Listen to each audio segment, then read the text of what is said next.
live. Hey everyone, Okey-doke. welcome. Hi, welcome back. Let me just pop that up real quick. I did see you listening to Nine Inch Nails on Spotify yesterday. Oh, it Anybody said else- that you saw that? And Yeah, not to I- sidetrack. Anybody else's Spotify feed, like your friends and followers, like is anybody else's like screwed up? Like I only ever Yeah. see like one or two people at a time now. I got rid of Facebook, so I might be like user 4196896. Yeah, I can tell when you cancel Facebook because it changes it from your name Yeah. to all those Alright. Yeah, numbers. Matt doesn't even show up for me anymore. Yeah, Sorry, gang. I used to see everybody, and now I see my brother once in a blue moon and Noah sometimes. I don't know. Yeah, I don't know why you have to have a Facebook to be on Spotify. You don't. Apparently you do. I still log in with my account I made. I mean, I don't even tie it to Face. I mean, it's tied to Face. Anyways, I'll shut up. That's all good. I'm pulling up the stream just so I can make sure I see what's up. Okay. All right, sweet. I'll get into the recap. Kick back, grab a drink. Session 59 called it There's a Spider in the Well and making a hell of a deal with the abbot. So, we're here to see the abbot, and we brought a bottle of wine. That was enough to convince the mongrel folk guards Siegfried and Otto to escort them to the mysterious leader of the Abbey of St. Markovia. On the way, Thoradin needed to take a dump, of course. Or at least that's what he told the mongrels as he scoped out an ancient graveyard behind the building. Amongst some of the tombstones, I won't read all these, but there was one Alexander Kaladin, a Dr. Boris Oxford, Felix Rustelhoof, Holga Ansel, Torgus Bifflebottom, and Virgil Gumboots. Some old 100-year-old gravestones sitting there. And the Belleviews, they got a little bit annoyed at the delay and were reconsidering even taking them into the Abbey. But Ragnar intervened and learned through his conversation that another mongrel named Cloven Bellevue had been put in charge by the abbot to run things around here. Otto told them that the other Bellevues don't like Cloven because he hoards food. Thoradin returned while Esmeralda and Van Richten planned for Ez to pull back and monitor from a distance in the event something unexpected went down inside. Meanwhile, Alaric kept buttering up Otto for more information and even offered him perhaps his first ever handshake. After a short walk, the group reached the Abbey entrance. Ragnar quickly discovered that the guards who flanked the doors were actually fake, propped up scarecrows adorned in old rusty armor. Siegfried got pretty nervous about Ragnar's meddlesome eyes, but he deflected by sharing some of his rations. Otto and Siegfried shared the stale bread. When they asked Otto about the abbot, he said he was a great man who saved the Bellevues and made them amazing. They passed through large gates into a sizable misty courtyard. From this side, they could clearly see the fake scarecrow guards. Around the perimeter were small pens and troughs.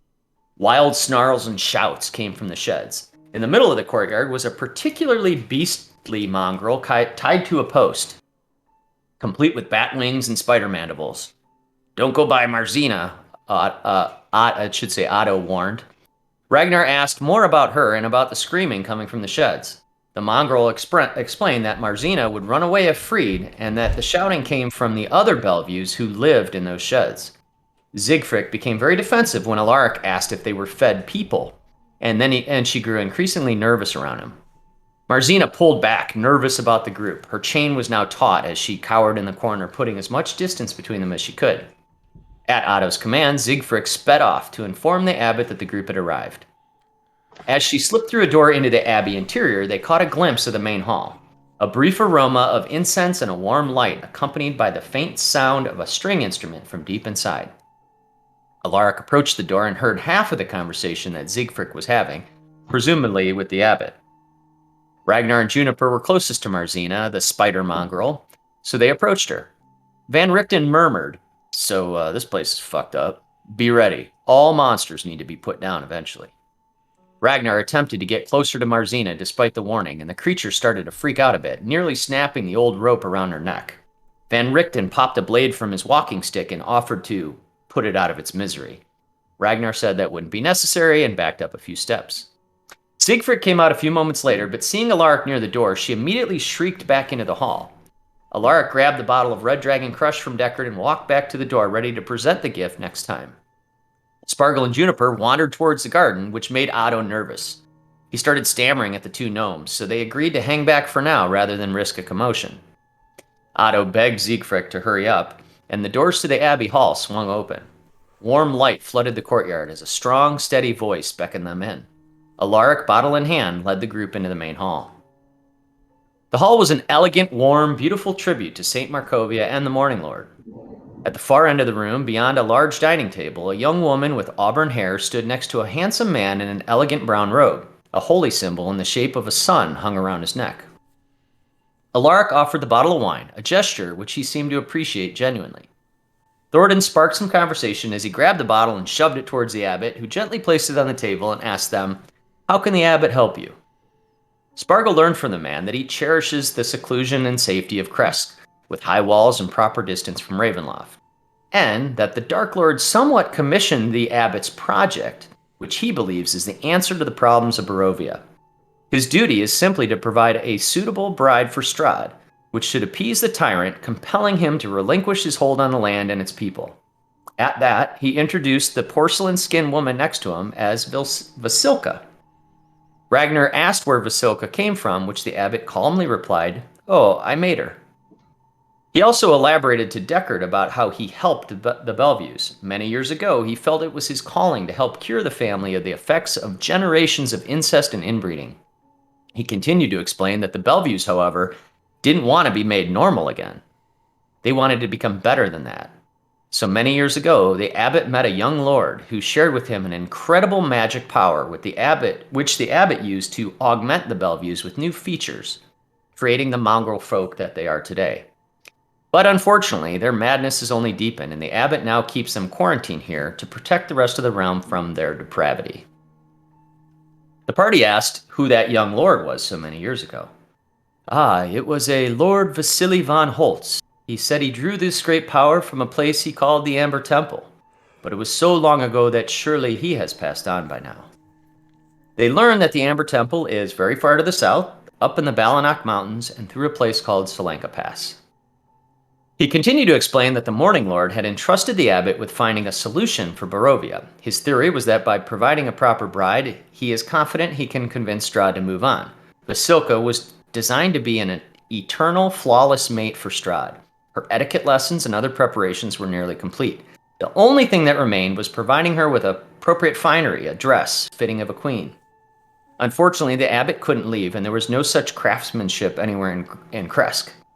The abbot explained that shortly after Baron Metis moved on from Kresk, the abbot arrived and reopened the abbey. At the mention of Baron Metis, Van Richten became visibly irritated and stormed out.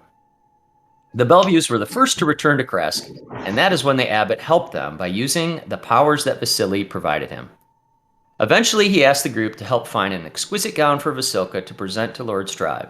It needed to be a white bridal dress of the utmost quality, and they would need to retrieve it within 2 weeks. In exchange, Ragnar asked for access to the abbey's garden.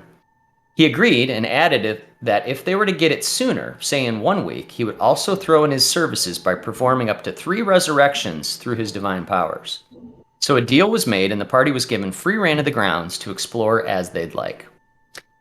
Back in the courtyard, as the night drew on and the moon started to rise, Deckard's blood sense gave him a vision. Flashes of a timeline of this place, wild swings of good and evil, hope and despair over the centuries, and then finally, a feeling of endless madness. When asked how his resurrection powers worked, the abbot, in a deranged display of power, exploded the head of a mongrel folk just to prove he could revive it, which he did, and the confused beast scurried away. The holy man boasted he could do so with any piece of the deceased. Van Richten regained his composure and explained that he had some history with Baron Metis, but that he would talk about it later when they were in private. Otto pointed them to the garden on the east side of the abbey. Spargle was determined to find the location mentioned in the Taroka card reading. "I see a garden dusted with snow, watched over by a scarecrow with a sackcloth grin. Look not to the garden, but to the guardian," he thought to himself. On the way to the gardens, Alaric peeked down the well in the courtyard. To his surprise, a wild, spidery mongrel folk with claws and a dagger scrambled up and stabbed him in the neck. A quick-thinking Ragnar jumped forward and immediately put it in a headlock. Alaric spun around, disarmed the creature, but then accidentally punched Ragnar instead. Wincing in pain, the dwarf threw the beast down the well as it plummeted 40 feet, bones cracking on the rocks and water below. They could hear the beast thrashing around in pain. It was still alive, barely.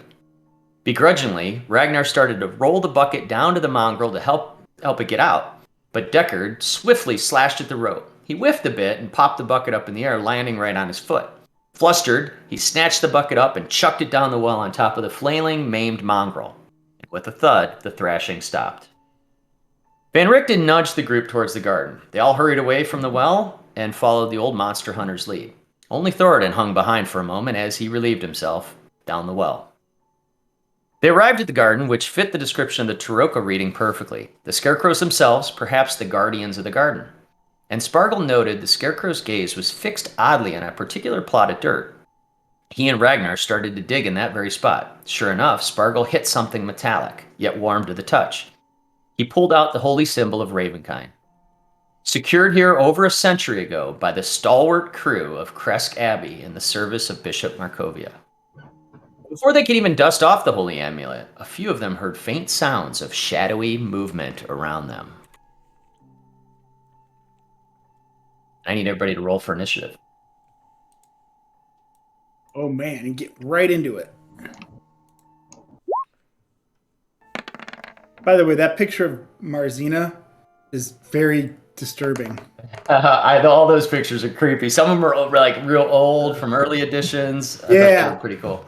It's kind of neat seeing some of the older ones. I rolled a 22. 3 for me. So D&D Beyond Encounter Runner, which I'm going to use. So you guys will kind of just have to. I'm not going to load the turn order thing here. When you roll for initiative, it auto-populates it into the Encounter Runner thing, which is awesome. That's awesome. It's not going to be long before they have their own roll 20 set up. Yeah, I think you're right. That's a good point. Ragnar, you used roll 20, so I just had to type yours in. 15. Got it. Okay. You added your bonuses or whatever for that? Do I get bonus on that? Yeah, I think you got a +5 on your initiative, if I'm looking right. If you look on your character sheet on D&D Beyond, it says It's been a while, I forgot. Oh yeah, +5, damn. I don't know why you have +5. That's off of dexterity. My dex? Well, his dex modifier is 3. Is it like a racial thing or I don't know? Yeah, maybe, I don't know.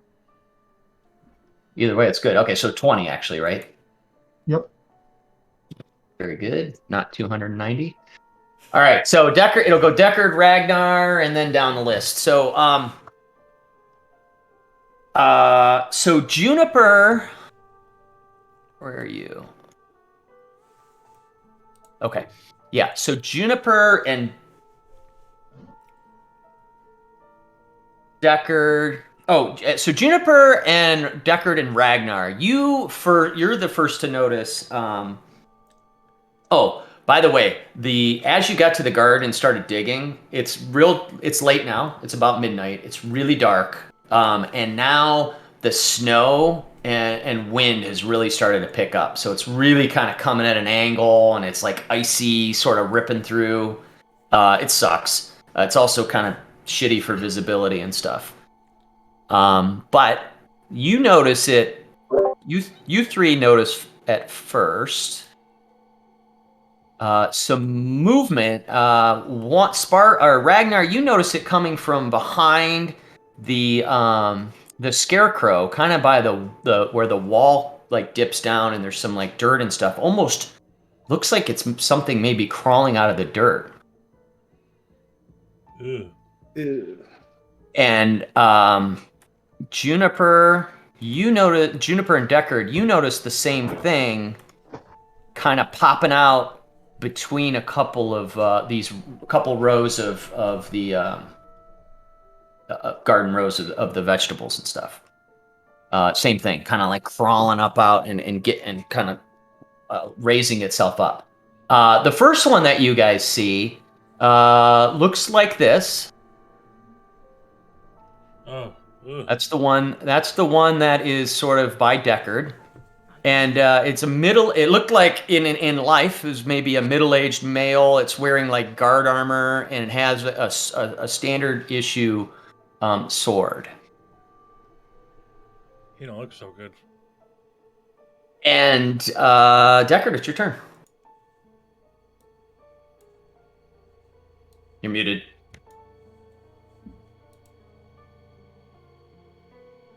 My bad. This is muted. So yeah, okay. So the squares are bigger than. Yeah, these are like 10-foot squares. Got it. Okay, so I'm 10 feet from him. Right. You know what? Deckard's gonna. I can't remember. I don't think I still have my thing on fire. Do I? I don't know. How long does that last? Well, let me look at my health. That would tell me. It's indefinite. Oh yeah, you took four Yeah, damage, so maybe it's still going. Yeah. I haven't turned it off. If I haven't done it to another weapon, it's still on. Okay. Yep. So yeah, I'm going to shoot him with my crossbow. Alright. Right in the face. Where is it?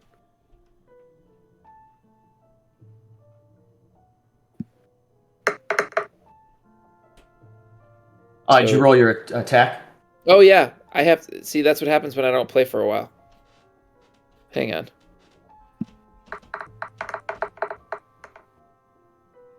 $30 to hit. Does a 30 that hit? hits. Yeah, I think that'll hit. Jesus Christ. Yeah. So that hits. So 9 damage. Okay, so is that piercing damage? Is that considered magical? Do you think? Well, that's piercing, and then I roll another d6 for the fire damage. Okay.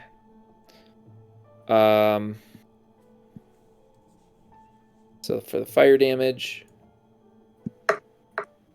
6. 6. All right.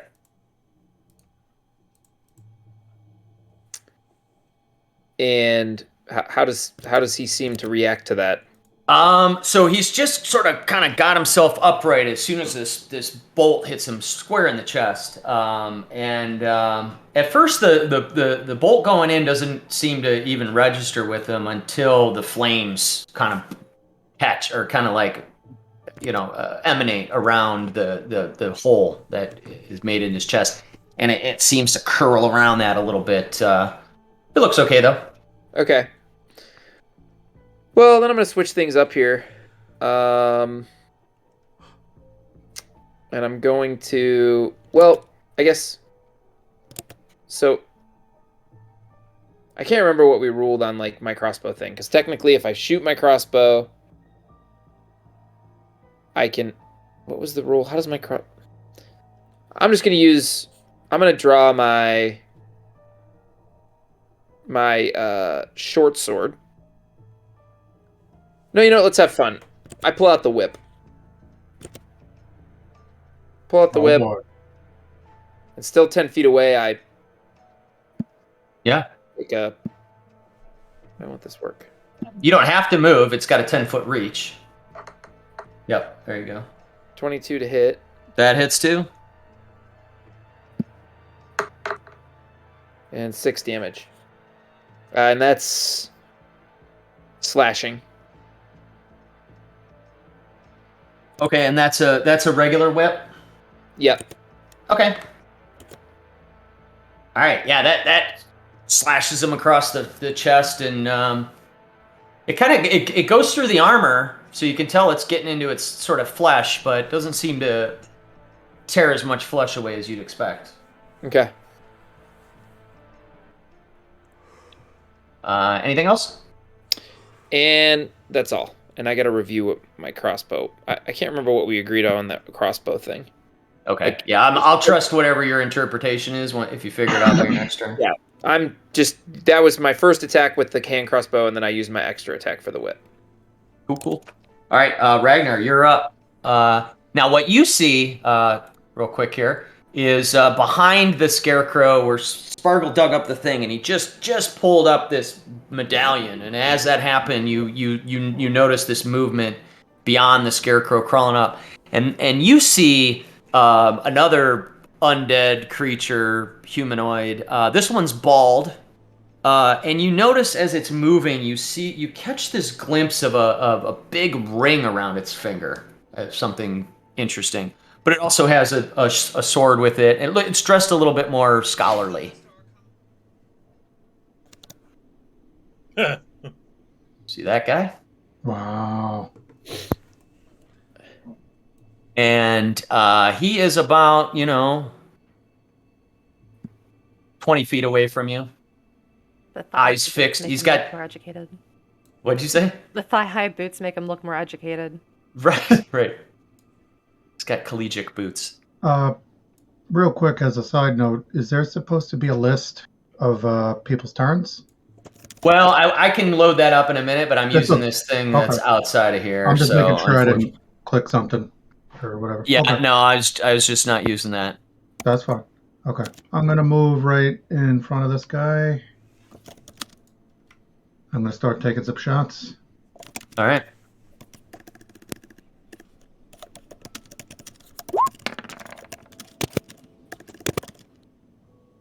Um, what do you add on, if anything? Let's see. So Been a you while. are using Shatter Spike? He's using the one-handed sword. Yep, sword and shield.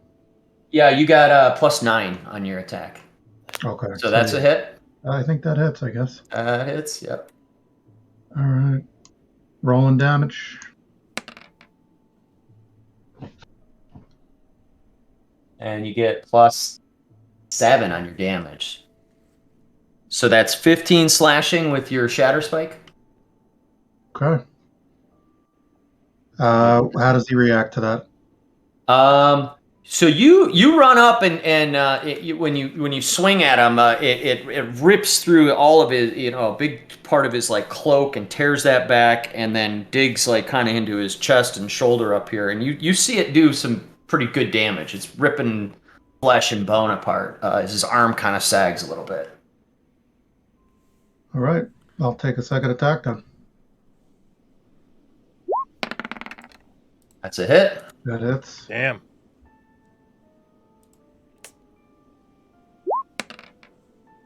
Ugh. So what is that, like 9? 9. That's not bad. I mean, Shatter Spike seems to be doing some good damage here. Is that it for you? I'll just like observe him. Is he looking? How's he looking? He looks a little beat up. Lily looks pretty beat up. He looks like that first swing was pretty rough, and you caught him again this time like in the hip, and each time you're taking a good chunk out of him that's like leaving big gaping holes in his body. Okay. Yeah, that's all I can do. Right. So Van Richten, who's in the back of the group, he steps back about 20 or 30 feet. He's watching all angles, and he's kind of really in a state of like sort of alert all of a sudden. But he's looking back, and he makes a loud like kind of whistling sound. And then he starts mumbling what sounds like maybe a spell.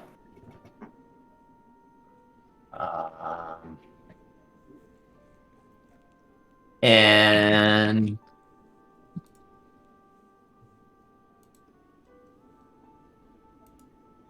actually, he walks over as he's mumbling that spell. He walks over to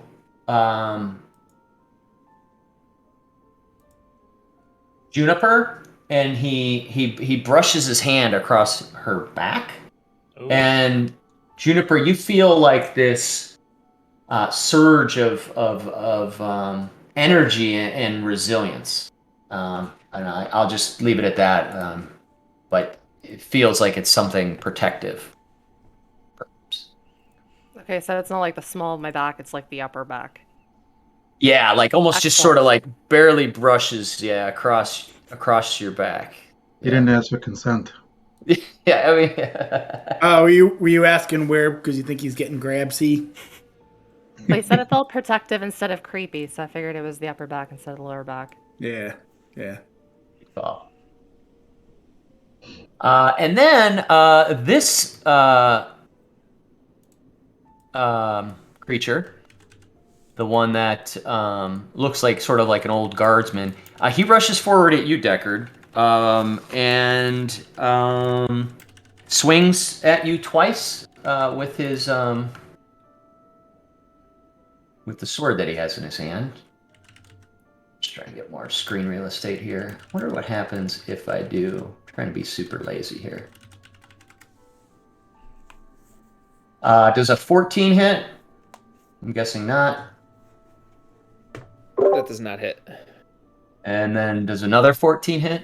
Does a 14 hit this time? This time, Uh, have you removed your armor? Deckard's ready. He's got that. He slashed that whip and he pulled it back, and this thing kind of lumbered forward and just starts swinging at him. Rage in its face. Its eyes start to glow white. These like as it gets more aggressive, the glowing in its eyes like kind of expands. But Deckard's too quick. He's got that motion down with the whip, and he just kind of dodges both of them very quickly.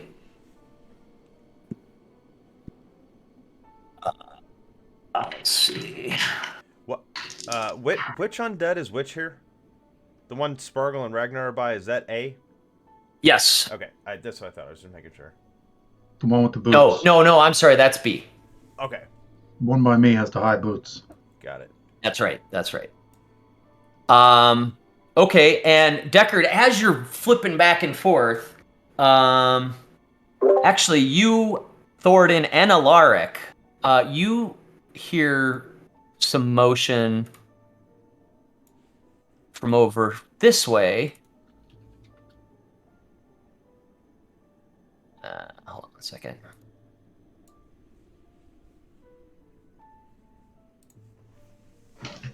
Fuck around with this shit.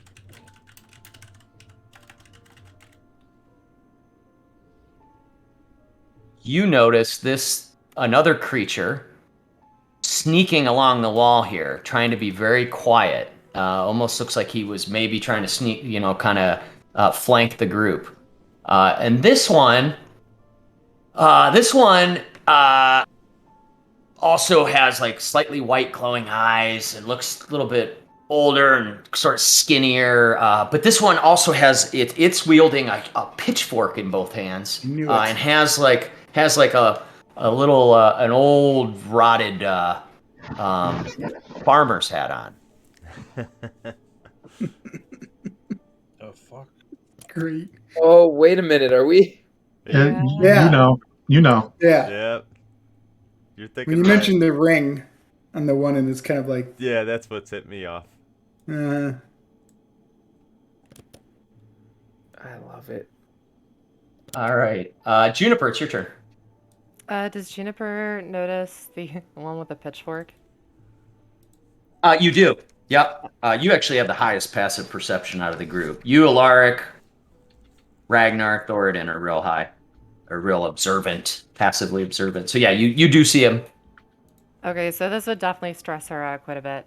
So Juniper kind of directs her body towards it, and she reaches down to the ground and she puts her fingers into the dirt, and around the feet of the one with the pitchfork, vines start to come up. And Ooh. I'm trying to use Entangle. Angle. Okay. It's a Strength 15 save.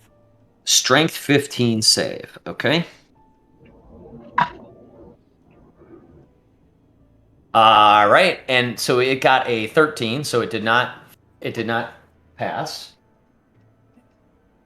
It'll be restrained until the spell ends. A creature restrained by the plants can use its action to make a strength check. On its success, it'll free itself. Cool. And the duration's up to a minute, so that's like 10 rounds. And you just need to concentrate on that. Perfect. I'm thinking about Cool. it super hard. All right. So yeah, as it's kind of sneaking over, Juniper flips around and wiggles her fingers or however she casts that spell, and the garden itself, like the ironically, the tips of the carrots that are growing in the garden sort to expand into large tentacles and wrap around the bottom half of this undead and have it fixed pretty strongly. Anything Yeah, else? that's way better. Yeah, I'm good. All right, Spargle, you're up. You saw Ragnar jump forward and slash at this one right in front of you guys. The one with the ring and the bald head looks pretty messed up. Am I aware of any of the other ones either, or not? No, Back. you're the wind and the snow's coming down and it's really Yeah. dark. So this is really it's happening real quick, and that's the only one you really noticed, and you kind of like your attention snapped to like Ragnar, who jumped right into action. Yeah. Okay. Cool. I muttered something in surprise here, some kind of curse, I guess. Oh shit, Dirt Walker, and appreciate that Ragnar jumped up and started swinging. I'll take a little bit of a side step here. I assume I can see it pretty well though, still from here. Yeah. But maybe I'll take a little bit of a side step here, and then you hear me mutter something, and I hurl a fiery chromatic orb at him. All right. Sounds dangerous.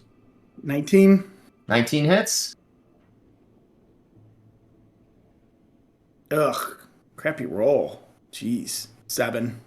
That's the total, or is there anything you add to that, or that's I it? don't think I get anything to that.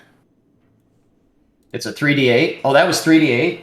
Yeah, that's what happens. You roll a 1 and a 2 and a 4. Yeah, but it hits them. It burns some of the robe, the fancy robes that it has on, as it snarls and gets more and more angry. But it's looking really bad. Anything else from you? I'll just turn to the group real quick, and I don't know if, I guess I hear stuff going on there, but I'll be watching. I'll hurl to the group then, like, we got a Dirt Walker, and then I noticed everybody's fighting, probably. Yeah. Deckard's like, yeah, I got one here, but yeah, you guys are all, everybody kind of looks over at you, notices. So if anyone didn't yet notice, the whole party sees at least these two. It's only the group down to the bottom of the map here that's seen this one that Juniper sort of wrapped up. But the one that was in front of Ragnar, he's gonna move towards you, Spargle. Not liking the flame that you hit him with, and he's gonna do the same thing, where he is going to swing at you twice with this sword that he has. A 16. Does that hit? It does not. Okay, that's It's been a good little stuff. while since I used. How about a 15? That probably doesn't hit. Doesn't- All right, so yeah, it's this guy's real messed up. He's stumbling around, and he just doesn't connect. Alaric, it's your turn. Okay. First, each movement block is that 5, 10? 10. Each full square is 10. So a full square is 10. So each thing Yeah, that I'm moving is 5. That's right. Yeah, I have you guys sized Each down to block be is like 10. 5. Okay, cool. I was Yeah. just making sure. You can also use the ruler and just kind of ballpark. Yeah, it if I want to start using that, and then I start drawing pictures on the map, and I screw everything up. So it's fine. It's not a big deal. So yeah, there you go. That's except if I did it, you wouldn't be able to read it. So hearing all the commotion and everything going on, kind of arriving late to this party, Alaric would probably just naturally start to draw Horn Guard. And then I think what he would do is, as he would draw it, before he moves or anything, he would kind of just take a knee and put his hand on the ground and close his eyes for a second and like intently focus to try to sense some magic in the area to see if he can figure out kind of what's going on. So I'm going to use magic awareness. Okay. Let me think about this for a second. So, magic awareness, you can... At the end of your next turn, at a location of any spell or magic item within 60 feet of you that isn't behind total cover, when you sense a spell... Okay. Interesting. So, I'm basically trying to say, like, is there anything in the garden near me, vicinity, and these two undead beings that I am aware of? You know, if I don't know. Yeah. So you would specifically notice like spells or the effects that are like currently on, not just like magical beings, but you do notice a couple of things. One is Juniper is glowing, and her back is glowing specifically with a abjuration magic. Okay. You also notice that the scarecrow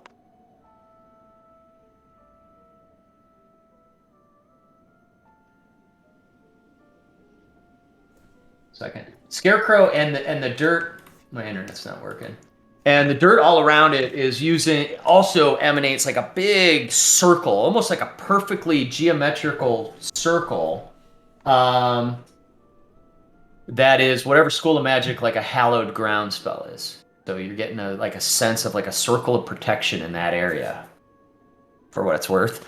And that's really about all you notice. You see little sparks around the white's chest, the undead creature's chest, that where Spargle hit it with the evocation magic. So you notice the remnants of that, but that's all you're picking up. Okay. The rest of the area looks pretty clear. Okay. That was your act. That was an action, right? Yeah, and I just want to double check something.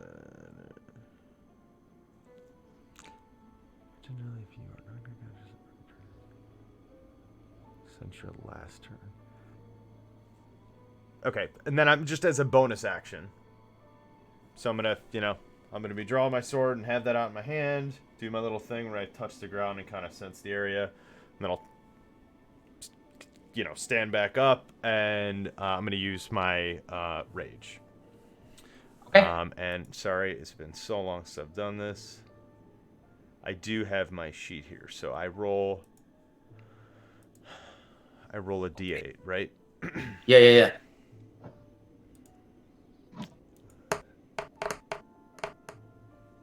Is a 1. I don't remember those effects, so you're gonna have to role play it or do what you want with it. That's fine.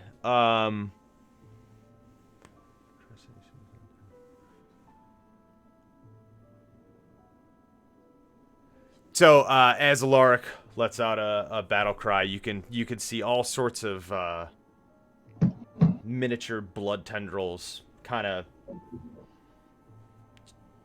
producing from all over his body, and kind of just sit there and emanate around him for the time being.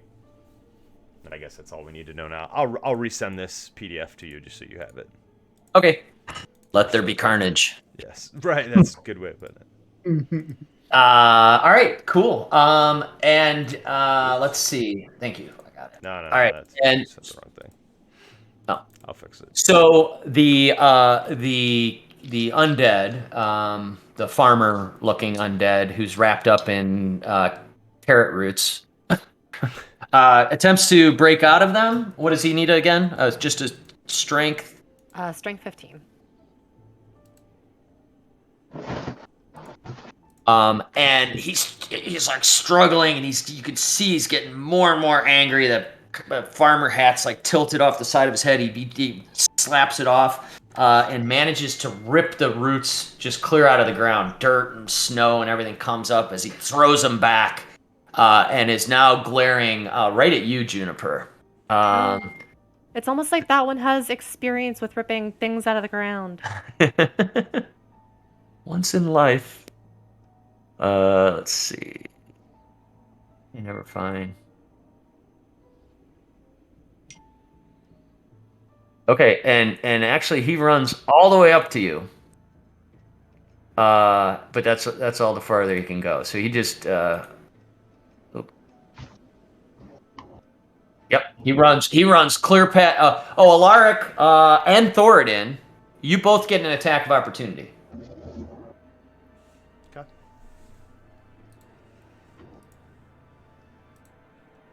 Because he is like dead set on getting to Juniper, and just ran right through both of your lines there. Alark, you can go first. Natural 1, so a 12 to hit. Or do I don't roll like advantage on that, right? It's just an attack.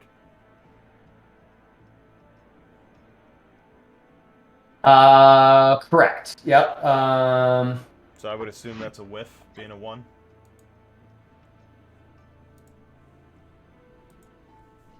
Yep, that's definitely a whiff.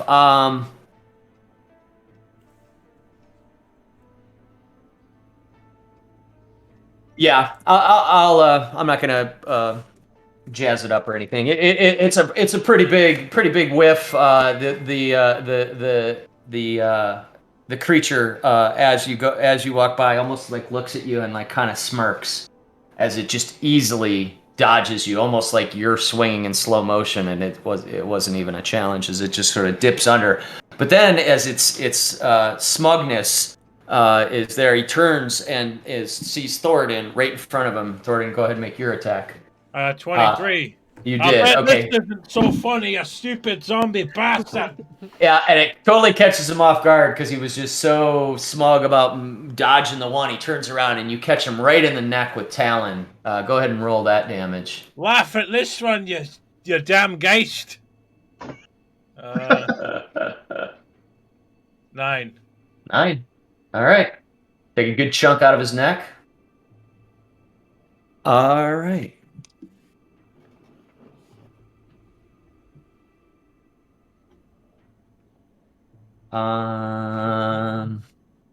Ragnar, you notice, you hear, what the fuck is, all my shit's like blowing up right now. Like, no, my phones and everything is like, is there an emergency? I think they're canceling school. There's school canceling. Yeah, I had to mute too because there's like thunder going up from the kids howling and running around. Wait, they're canceling school tomorrow? They're canceling Yeah. school because of the cold. Yeah! Yeah! Just what I fucking need. Yeah, I know. They're going nuts right now. Let's go! Those were the best things, though. Oh my God, Those right? Snow days were the best. Like, remember when we used to have to sit there and watch the news too? Oh, Watched a little ticker on the bottom. They're scrolling on the bottom until finally got to your school. And Yeah. finally, Started with an S. and then it would finally, and it would list the schools. You were screwed if you went to Siegfried Elementary. I'd be like, Dude, "Damn I it." went to a school that started Yeah. with us in a very Catholic area. So it was Saint, like 100 Oh. fucking Yes. saints. And then Yes. South Park. Well, you know what? Also, all the Catholic schools got were the first to go cancel school. Oh, yeah. So it would be like all these schools would close, and then you'd be like, same thing. Strongsville after all that would be like, no. No, get to school. Now that you've waited an hour for this to show up. Yeah. Hurry up. Zeldin Elementary. The best snow day we ever got was actually I remember I was in Mockby's car, and we pulled into school, and there were all these teachers out front just waving people by, and they're like, "Yep, water main break. School's closed today." We're like, yeah! 6:45 a.m. and we've got nothing to do. We're already up. Go to Denny's. Denny's. Go to Denny's, bro. Go to Denny's and beat Final Fantasy.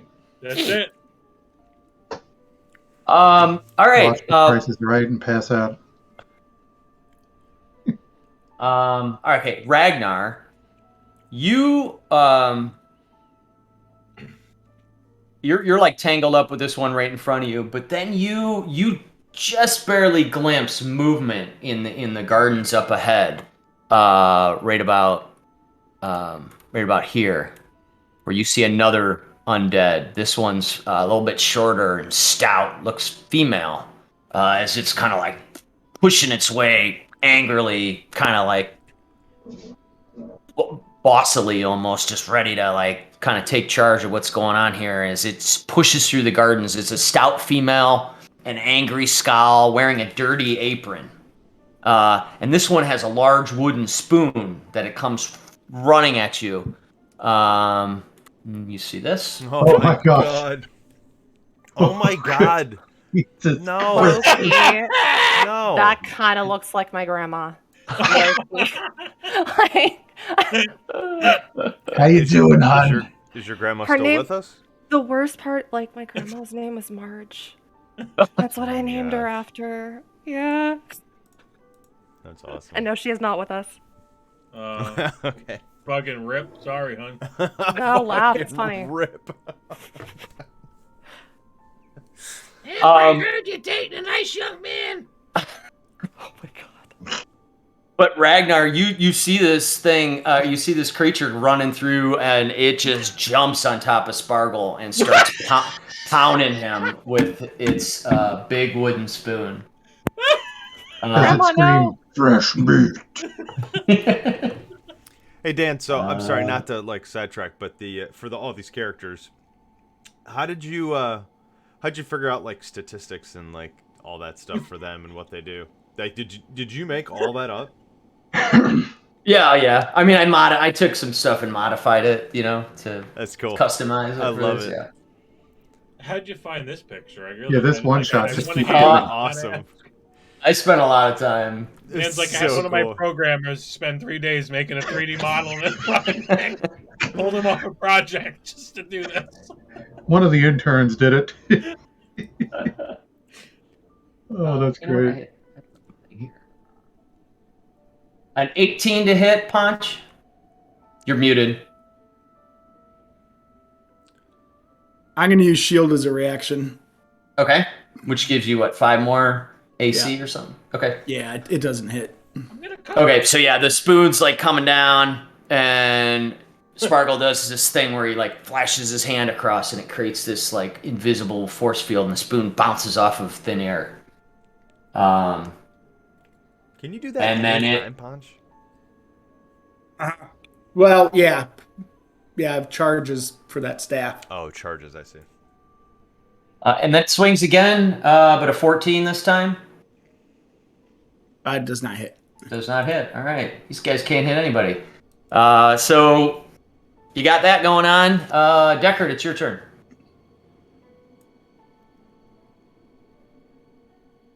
And I got your messages in Discord, so I'm good with that. So That's I don't know Did I how. ever go? Did Thoradin ever get a Still turn? listening. Oh wait. Oh, I'm sorry, Thoradin. It's your turn. Yeah, you're at the bottom of the order, and I just skipped right over you. Sorry. That new line No. thing's working really well. I'm allowed to say that You- it's my brother. No, it's user error. Oh, Wait. So didn't the Mets manager like 2 years ago, the one who got the sexual assault, didn't he forget the order of the lineup? oh, Mickey Callaway. Yes. Yeah, he sent the batter up in the wrong order. Yeah, and like I don't know if they caught it or like it was after the fact. I don't know. It was. Never in my life saw that. All right, so I want to go after the one that's right next to Deckard. I believe that's A, or is that? I guess it really doesn't matter. Too Yeah, much. it is A. It's the one that looked like a guard. Yeah. Right. Okay. So I'm going to attack it with Talon. I'm going to also use what's the shape? What kind of shape is this? I mean, obviously. That one it got hit like once or twice. It looks wounded, but still pretty good shape. Okay, cool. All right, so I'm going to use Searing Smite. Nice. and that's a bonus action. And I have to concentrate, so I can't do anything else while I do this. Okay. Just You're FYI. not concentrating on anything right now, right? Right, correct. Nope. So I got fresh mind, and it says next time you hit the creature with a melee weapon, attack during the spell's duration, your weapon flares with white hot intensity. The attack deals an extra 1d6. They ignite flames at the start of each of its turns until the spell ends. The target must make a con save throw. On a failed save, it takes 1d6. On a successful save, the spell ends. Ah. So basically, you hit it and catch it on it catches on holy fire and keeps burning until it can resist it. Yeah, I don't. So if I use it now and then attack, it'll do damage on this turn. But if I attack and then use the spell, it won't do damage. So I'm going to cast the spell now. Okay. And it's a verbal thing, so all you have to do is say your power word, and it just happens. You don't have to cast anything. You just say a word. Yeah, so I pull Talon out, and I'm going to RP that in the presence of undead, it glows blue. I can say those things, and Dan, you can tell. I dig it. No, that's great. That's great. And now that I've put Searing Smite on it, it turns like red, like orange, like it's been enchanted with demon slaying from World of Warcraft. If anyone's familiar with that, so it's just a bright orange, and then I just come down with it, with a 13. So you get so excited about the you're overzealous about hitting this thing with the Searing Smite that you just miss and kind of don't hit it. Yeah. All right, so I do get an extra attack. And that'll stay on your weapon as long as you're concentrating on it, right? Until the next time you hit something. So that's okay. Yeah, right. Even though I whiffed, I guess it's still on there because I'm Yep. concentrating. Yep. So I take another hack, and that's a 27. Is that a hit? That one hits. Now, did you use, what spell slot did you use on this? Did you use a first level, or because you can use a second or third level Searing Smite, which adds a bunch of damage. Oh, do I? But- Oh, it can do a 2d6. I didn't even realize that. So I would Or 3d6 if you go to the third level, but you only have one more of those slots left. So. Oh, okay. So I would like to do the second level then. Okay. I don't know what I used other spells on, but because I haven't done anything. I think it's been a while since we've had a rest. Yeah, it has. Okay, so let's assume it's a second spell slot, a second level. So I'm going to unclick the first level one that I clicked, and I'm going to change it to a second level, and that's a 2d6. So I'm going to roll that now. Okay. 8. All right. Oh, and I didn't roll damage for Talon, so let me do that now too. Yep. So 8 plus 3, so 8, I think, fire damage, and then 7, I guess, slashing. Yeah. This thing's looking real bad now, and it's also now burning with this orangish red holy fire. It's just sort of caught on it in a weird way. I bet you're not laughing at the flames of light now, are you? I hope you burn. The more of these things take damage, the more rage they seem to have in their face, rather than being at all like afraid or intimidated, but still get pretty fucked up. Are you done? Yeah, that's it for me. Okay, Deckard. All right. I don't know this is going to cost me, but I want to do it just for fun. So Everything. I want to use my Grim Psychometry. Okay. So when making an intelligence history check to recall information about a darker past surrounding an object. Wait, hang on. No. Yeah, you used that last time. Out in the courtyard, remember? That's the same thing you used, right? Sounds Yeah. familiar. I want to use it. I want to touch this guy, and use that ability.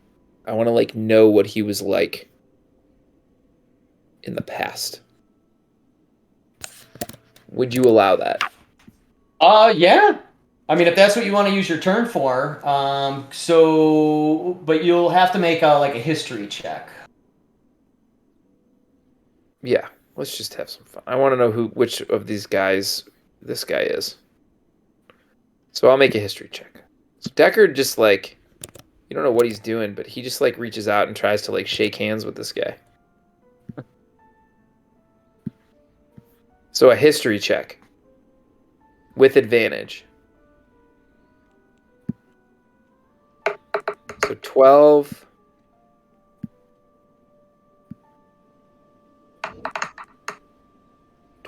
Natural 20. Okay.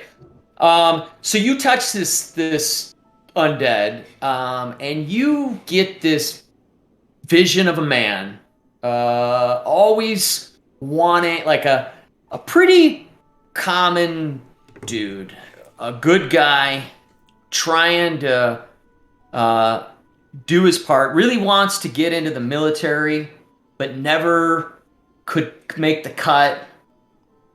Joins the guards, never really fully appreciated, grows old in this, and always just the sort of, just dedicated to his job, but never able to quite make the cut. You know what I mean? He's like the Captain America. Reminds me of Captain America and the first Captain America, always wanting to, before he became a super soldier, and is just sort of like not quite the. But regardless, just always puts his heart into it, and you just sense a lot of goodness of this person. And then you see the moment, which we all know about, the whole kind of thing unfold with Saint Markovia. It feels like it was this person's like time in the limelight, where all the other soldiers left, and he feels such pride that he's in charge of keeping the Abbey safe, and there's this sense of just, this is my time to shine. And but then very quickly you see the whole thing sort of crumble as the vision now starts to like kind of get blurry and not make, but all you see is just blood and terror and vampires and a dead Bishop Markovia, and then eventually where this person in life thought they were, this was their moment, they die. And so do I recognize him from a previous? I'm trying to figure out which one he is of us from the past. Yeah, that's all I'll tell you. You have to kind of remember what happened, but it's definitely a guard, and an older, sort of middle-aged guard. Okay, if you can remember. I think we've got Sal. I think we got your guy there. Sounds about right. Okay. And I shake his hand. Yeah, it like looks at you, confused for a moment, and then scowls. And when I shake his hand, I actually do one of these where you shake their hand and you go like that. It rips it back and kind of grabs it. It rips it back and then pulls its sword back as well and turns towards you. The undead guard wants to know if Deckard sees how well he fought against the vampire. He did stand up to a vampire for 3 turns. Good point. At Ragnar, it's your turn. Okay, so can I, with my movement, I don't know if I can do this, can I kind of like sort of step in front of Sparkle and like move him behind me without wasting too much of my turn? He's like right next to me. I just don't want both of these guys having an angle. Not really, because Sparkle can't make a move. I mean, I would let you use your whole turn in action to pick up Sparkle, which he would probably, if he was like willing for you to do this, it would be an easy roll, and you could turn him around and then position yourself in between. But that'd be your turn. Okay. That would take about 5-6 seconds. I saw him do all of his spells and stuff, and I know he's pretty capable, so I'm not going to do that. Can I move here and still keep my actions? Yes. Okay, I'm going to do that. So I'm going to do that, move there, and I'm going to still continue to attack the guy with the ring, who's looking a little beat up, I hope. Yep. Yeah, he looks pretty bad. Oh, 2, but it's a plus 9.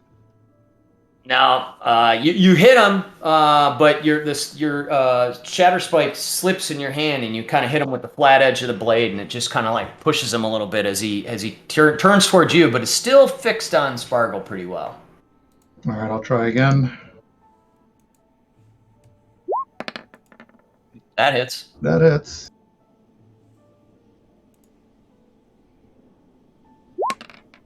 Oh, plus 9 though. Yeah, this time you pull the blade back, look at it, shift it in your hands the right way, and then swing in the exact same spot.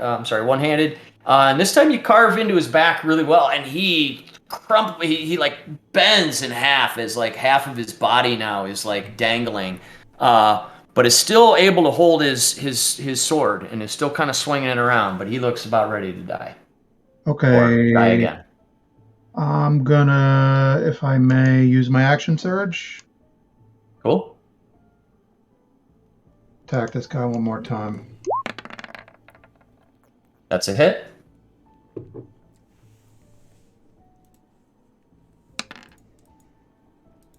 And you cut him right in half as the two parts of this old-looking undead guard fall to the ground, lifeless.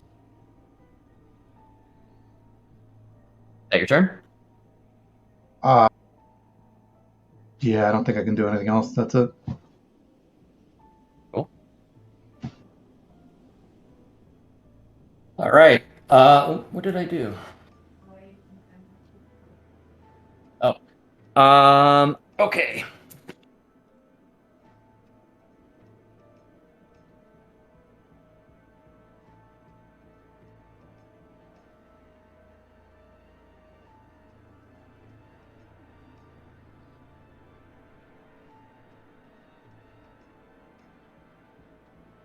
So Van Richten. I just made a note that Geist is on fire. Thank you. I'm sorry. Was there one right here? Oh yeah, there's one right here next to Juniper. Van Richten pops out that his cane. He clicks that button and pulls out his silvered sword and swings at that one twice. And he hits one time.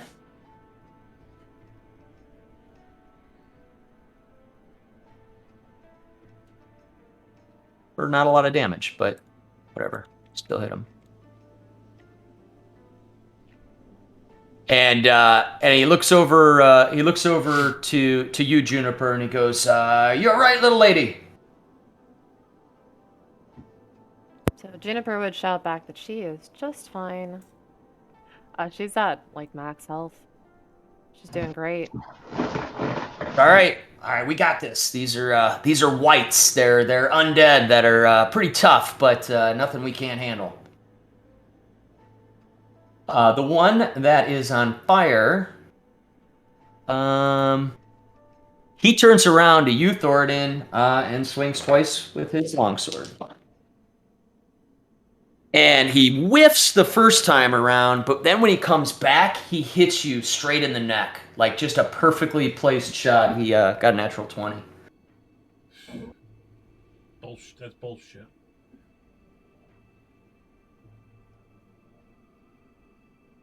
Not a great roll, though. So he does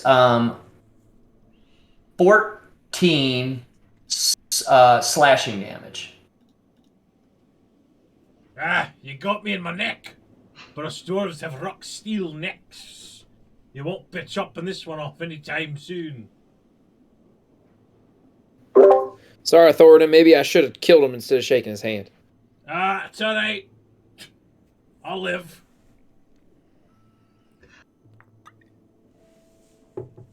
Ragnar, you're concerned about Spargo. You're kind of positioning yourself. You really focused on making sure you took that one guardsman looking one out, and from behind, you suddenly feel cold hands grab around your throat. You look back just in time to see this undead had like crawled over that low wall very stealthily, and despite its massive size, and got its arms around you. It's going to get advantage on this, so that's a let's see, so a 21 to hit. So we got the bonus from the light in the beacon, right? To our AC. Yeah, I think you build it into your sheet, but if you didn't add it, I didn't. So what is that, Okay. 1? I believe so. Plus Okay. one, yeah. Yep. Sorry. So are you good? 21's my AC with that. Okay, so I can't remember. Is that a hit? I'm blanking. I'm at 21, so Yeah, I don't. But exactly.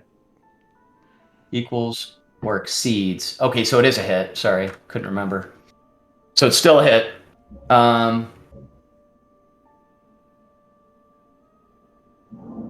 Make a Constitution savings throw. Hey Dan, I don't want to sidetrack you either, but Yeah. did that white who attacked me, did it roll a con save for the Searing Smite that I did? Oh, it does it on its turn? Yes, I should have clarified that. Okay, I didn't know if it was on your turn or its turn, but no, it didn't. So thank you. So we'll do that.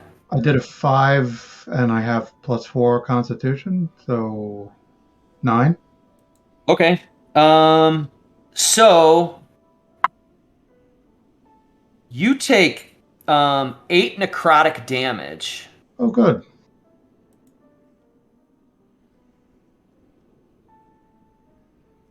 And your maximum hit points are reduced by 8. Oh wow.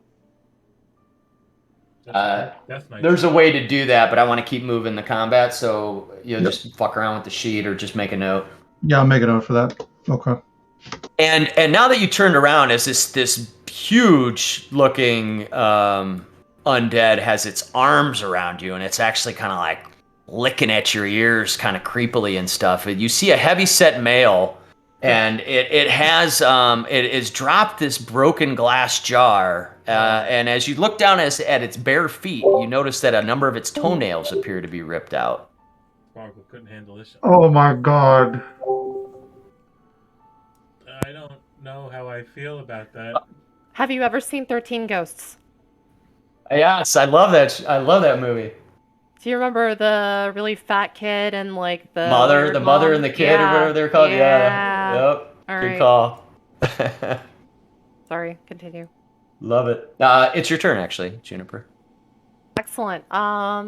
So almost emboldened by the need to prove that she is just fine on her own, Juniper takes her hairy little arms and thrusts them into the air, and she wiggles her fingers around menacingly. And you said it's like midnight, right? Yep. And it's like kind of snowing. Yes. Okay. So the wind kicks up and the clouds part, and a beam of moonlight comes out of the sky and hits the one directly in front of her. Let's see. Give me just a second. That's the farmer-looking one. Going to bed? No school. What the heck? Well, good. I'm going to find a lot of chores for you tomorrow then. You troll. That's We're the gonna play same Destiny thing I on said. that. Really? Yeah. Stay up late. Oh, Tell mom I said you should stay up late. Because I don't have to Just deal with it. ignore my roll. I was doing a thing. Okay, so it has to make a con 15 save, or it takes 24 damage. If it makes the con save, it will take 12 damage. It did not make the save, and so it takes 24 damage. Yeah, so it is dark and snowy, and but you guys can see the moon a little bit as this like hole kind of almost opens up in the snowy sky, and this beam comes down and just blasts this thing. It good 80% of its body just like melts off and deteriorates. It's almost skeletal at this point, but still moving, but not very well. You can still come to work, right? Yeah, you can still come to work.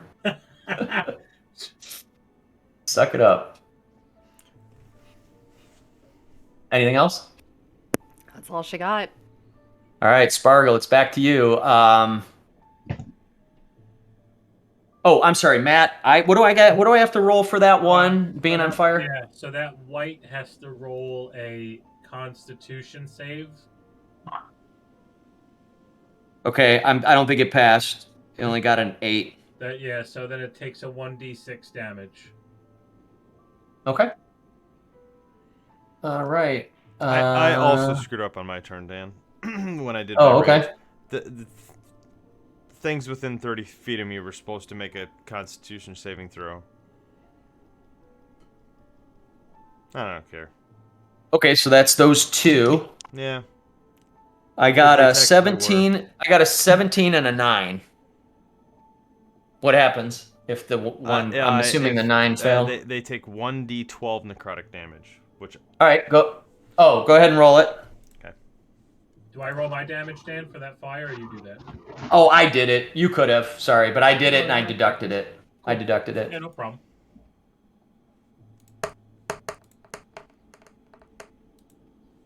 Oof. Oh, nice. I don't care how you. Oh my god. I guess You just don't- did. You just rolled. I just rolled double 12s.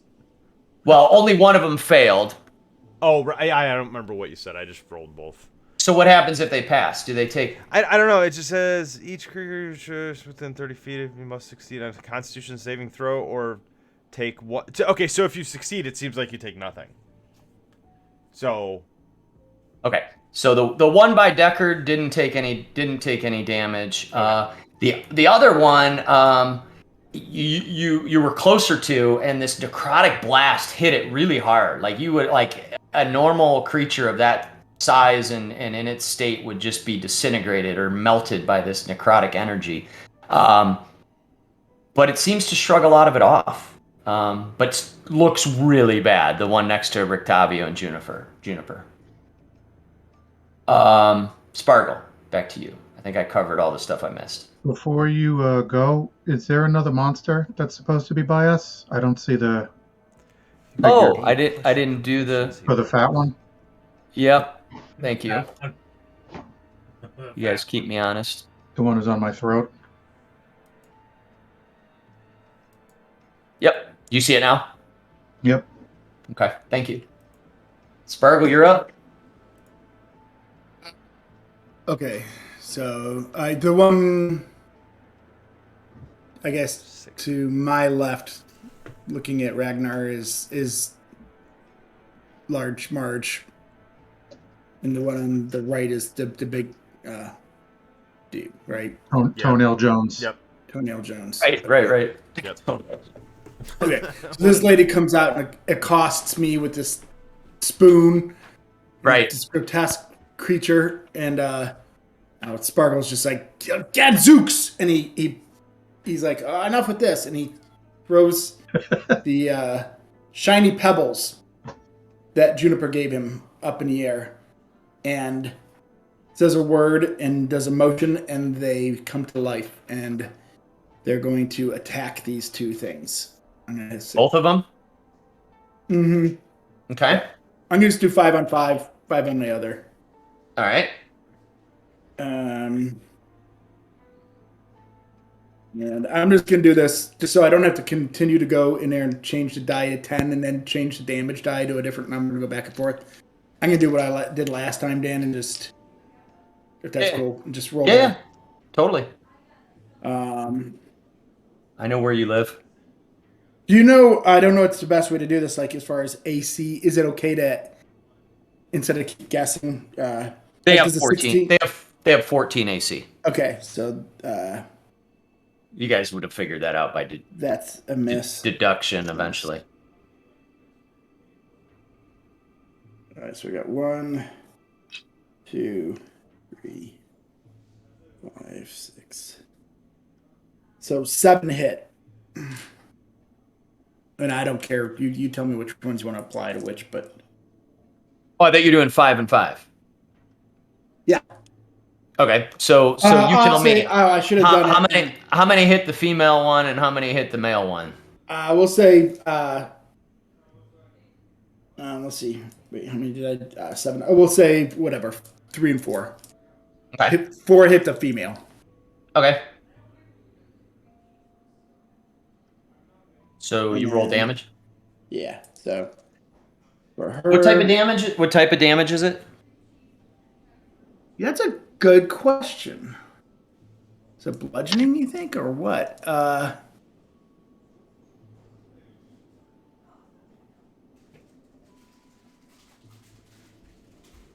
It's okay. As long as it's not necrotic or poison, I'm sure it's fine. No, I don't. It doesn't say. Usually it says. It's cool. Don't worry about it. I It think just it'll be says damage, but it indifferent. doesn't say what kind. Okay, sorry. So. And 16. This is really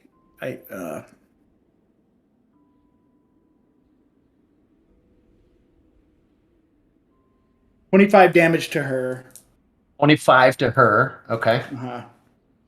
And then 18 to him.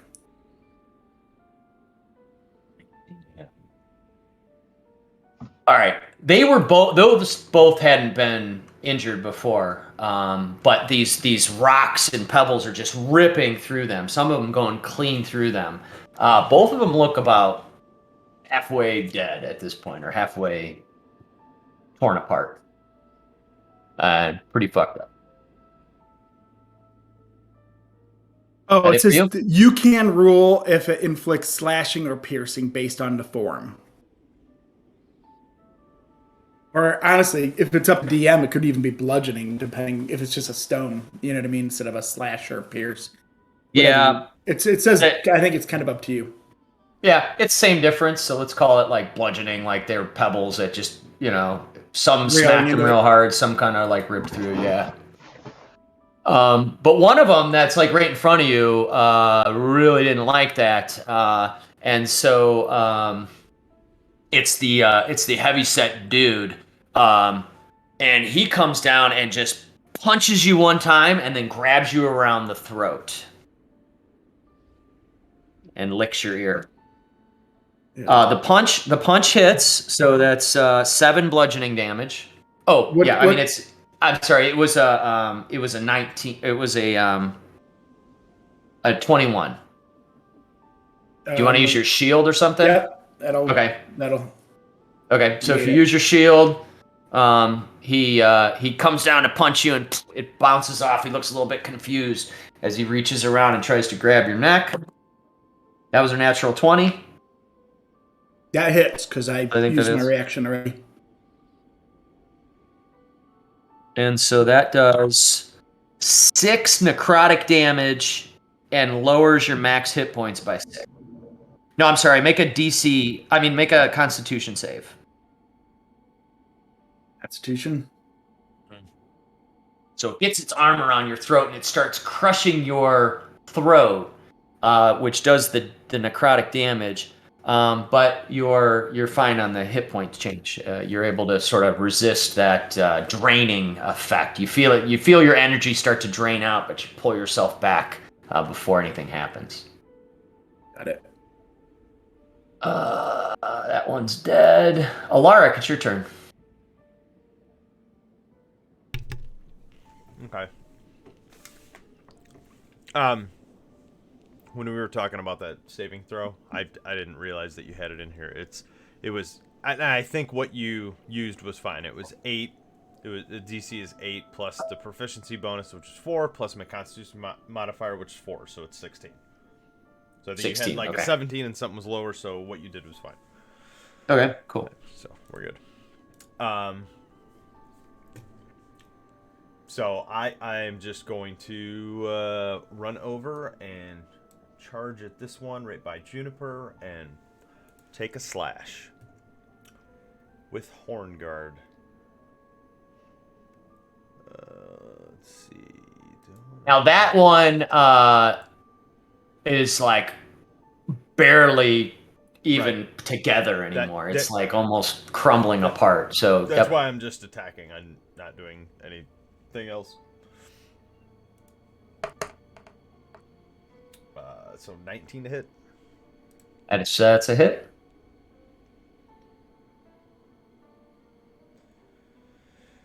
So plus 3. So that should be 15 plus 3, so 18 bludgeoning damage. Bludgeoning. Or I'm slashing. I don't know. I'm just making stuff up. I do that all the time. Yeah. So you, Hornguard just cleaves right through this undead farmer-looking guy. It's 4-pronged pitchfork falls into the dirt, it rusting and cracking as its body just flumps to the ground, and the white glowing in its eyes goes out. Okay. Anything else? So I moved 20 feet, so I moved maybe half my movement, give or take, and attacked. Yeah, I would say you have another. You moved about. Yeah, you moved about. Yeah. Would I be able 10, 20 feet? You moved 20 feet. Okay.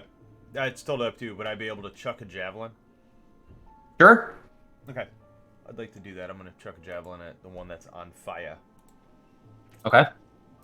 So you see Lark reach back in his pack of his just endless javelins that he always collects. He always picks back up. Always picks, although I don't use them that much. Like Sky Romero's. Okay.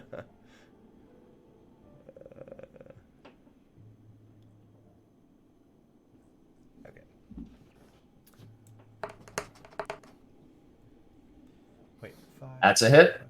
Yeah, and I think I'm good right there. I don't even think I need to move. I mean, I guess I could move right here, whatever. What's the range on it? 30 feet. Oh, really? Thought it'd be even more than that. Well, yeah, without disadvantage. It goes 120 with disadvantage. Okay. Right? Yeah, so you're I think good. I'm. Yep. I think I'm all right there. Yep. So you said it's a hit. 21's a hit. Oh yeah, it's way less than 30 feet. 11 piercing damage, and I don't get my rage, right? That's just melee. And these are regular javelins? Yeah, this is just I just threw a regular old javelin. I have a handful of them.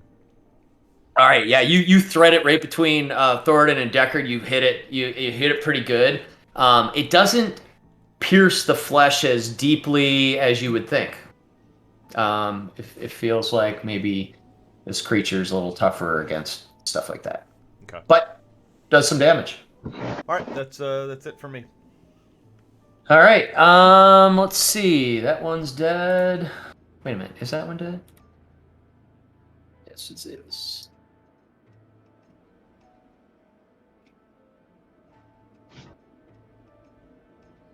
I'm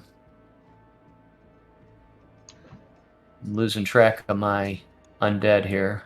The farmer is dead. Yeah. And the one with the boots is dead. Yeah. So this one right here behind you, Ragnar, looks at you as sort of a big threat, and it swings at you twice, and it misses the first one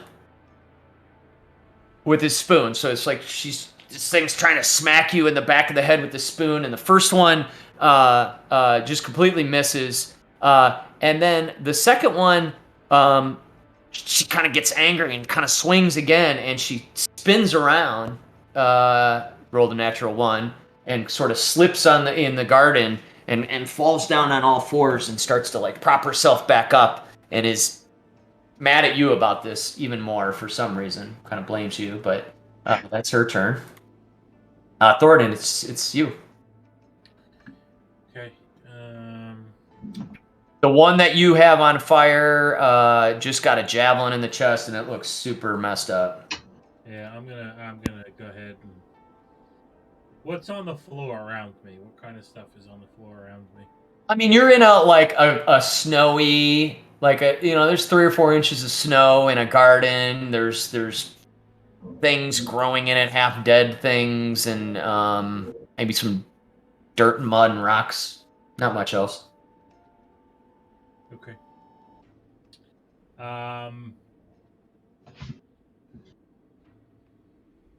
And how do Deckard, Alaric, and Juniper look? People are looking pretty good. Yeah, okay. Alright, I'm gonna just fucking hack away at this fucker. I've had enough of these undead rats! So I pick up Talon, and I swoop right at him. 13. That misses. You're just a little overzealous or too excited and just swing wide. Ah, so you're a little wily earlier. Let me try again.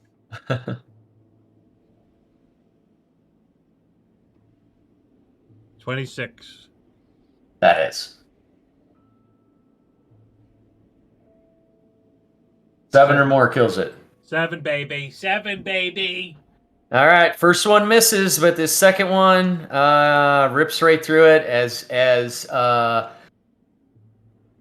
this was the old guardsman, huh? Yeah, that was the old guardsman one still. Wait a minute. He was a Wait, is big that- enough brute, but we got him down. Yeah. No, I think Yeah. I have them all in the right spots. Yeah. Oh yeah, you do. Nice. Very cool. I wasn't watching. So yeah, he lasted a long time, but he is dead. I don't know how they haven't killed Boris yet. That guy's a piece of shit. Okay. Again, Juniper, you notice it first. Wait a minute, no. Oh, Ragnar, you hear another rustling in the garden. But Spargo, you unfortunately didn't catch it. As a very slow-moving, ancient-looking undead comes out of the same spot where the other two were, and this one's like kind of scurrying around. It kind of looks around, like almost like it's looking for something, but it's coming towards you. But it's looking around as it comes towards you. It's definitely the oldest and most ancient of the undead that you guys have seen. Looking around for something, and there's a dishcloth hanging from his waist, and this is what you see.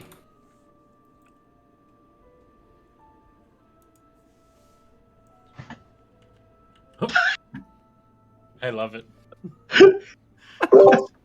Just lost.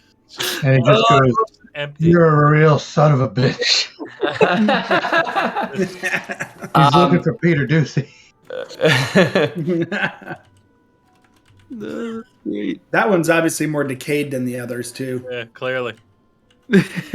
But he jumps at you. He does jump at you, Spargle, and tries to. He has a sword, and tries to swing at you twice with it. Can't run out of... A 22 and a 20. Okay, so I guess I'll do the. So he's swinging with the sword for those two swings. Yeah.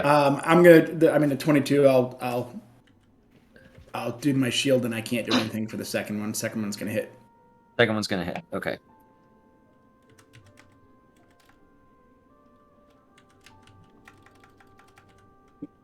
Three damage. slashing. Oh, I'm sorry. Well, fuck it. I rolled the wrong dice, so call it 4. I rolled a d8 instead of a d10, so I like that. you get an extra point. I like it. Yes, I love it. Okay, I think I got your thing right here. So there's three remaining, and they're standing around Ragnar and Spargo at this point. Juniper, it's your turn again. Excuse Okay, me. so when the other light comes out and begins attacking Sparkle, Juniper's head kind of snaps over to what's going on, and she takes one of her hands out, and she kind of like does like a brushing motion, and the beam of light scoots over 60 feet on top of both of those, and now they both have to make a con 15 save. Holy shit! You're fucking all my stuff up. So these two right here, Yep. they have to make a con. What'd you say? Let me double check. Con 15 save. 15. That's a cool spell. Yeah. So I got a 6 and a 14. Okay, so you're taking 24 damage each.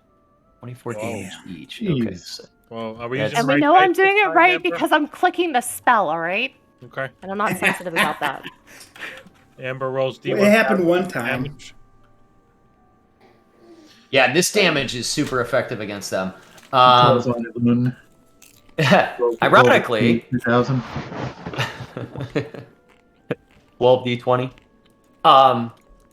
The female in the apron absolutely just melts and disintegrates into the ground as the wooden spoon kind of like flips up in the air and lands on the pile of undead moon dust. The other one also didn't like that at all, but looks in a little better shape. The decrepit old man, let's just call him. So not weird. offend It's like when anybody. she died, she was saying, fuck you, Torgus. Maybe it was the wind. That's not true. You like what she said? That's not true. It's very untrue. Damn it, Torgus. Can you do anything else? Can you No. fuck up my NPCs No, I think anymore? that was enough. Yeah, that was pretty good. Spargle, it's back to you. It's all this shit. You're in the epicenter of all this right now. Yeah, I'm going to. Okay, what are those? I think So they the one, I don't know. the one on my left again. Now that one there, that's the decrepit old man, and then This by one, Ragnar. yep, and just got blasted by the moonbeam. They both look in about the same shape, which is about half good. I'm just moving the one from her over to him, and they're all attacking the two, 5 and 5 again. Okay. So these And that's- so these rocks ripped through them both, and then they kind of came back up in the air and were just like circling around, and then Yep. you move your arms and send them back in. Yeah, I just can mentally command them basically as a bonus action. So I still have my action, but I'm going to do this first actually. Okay. Dan, I think I missed a turn. by Oh chance. wait. Where are you were supposed to go before Ragnar. Yeah, he Oh, goes shit. first. Yeah, sorry, dude. Maybe I clicked through. I'll let you go right after Spargle. Sorry about that. All good. All right, so this is for against. Hard running combat with Decrepit 6 old man. players, 2 NPCs, 6 monsters. Yeah. Okay, so All good. So these are +8 to hit. So I hit with the 4 of the 5 on that one. Let's just do it this way. This is decrepit old man. He gets Okay.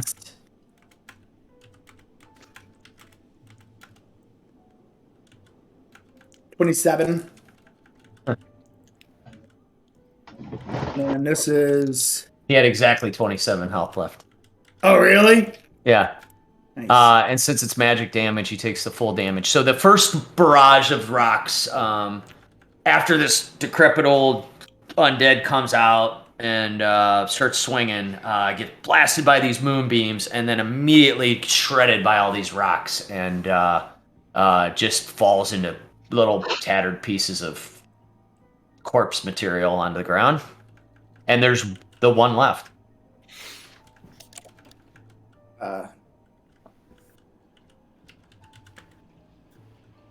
That one, 4 of them hit 24 damage on that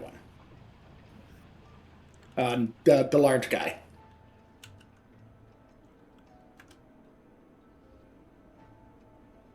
So that killed that one too. Sorry, Will. I took it away. Took your last opportunity away from you. But yeah, those rocks ripped through that one too. And at that point, all of these creatures are dead, and you're not. Everybody kind of stops. Van Richten's been really scoping the whole area now that they've been sort of popping out of the shadows and the snow. So everybody's a little bit on edge that more might be coming. But there's this like weird, like everybody's just standing there, not ready to celebrate or not sure if they should celebrate or not. But after a few moments pass, you're pretty confident that that's the last of them.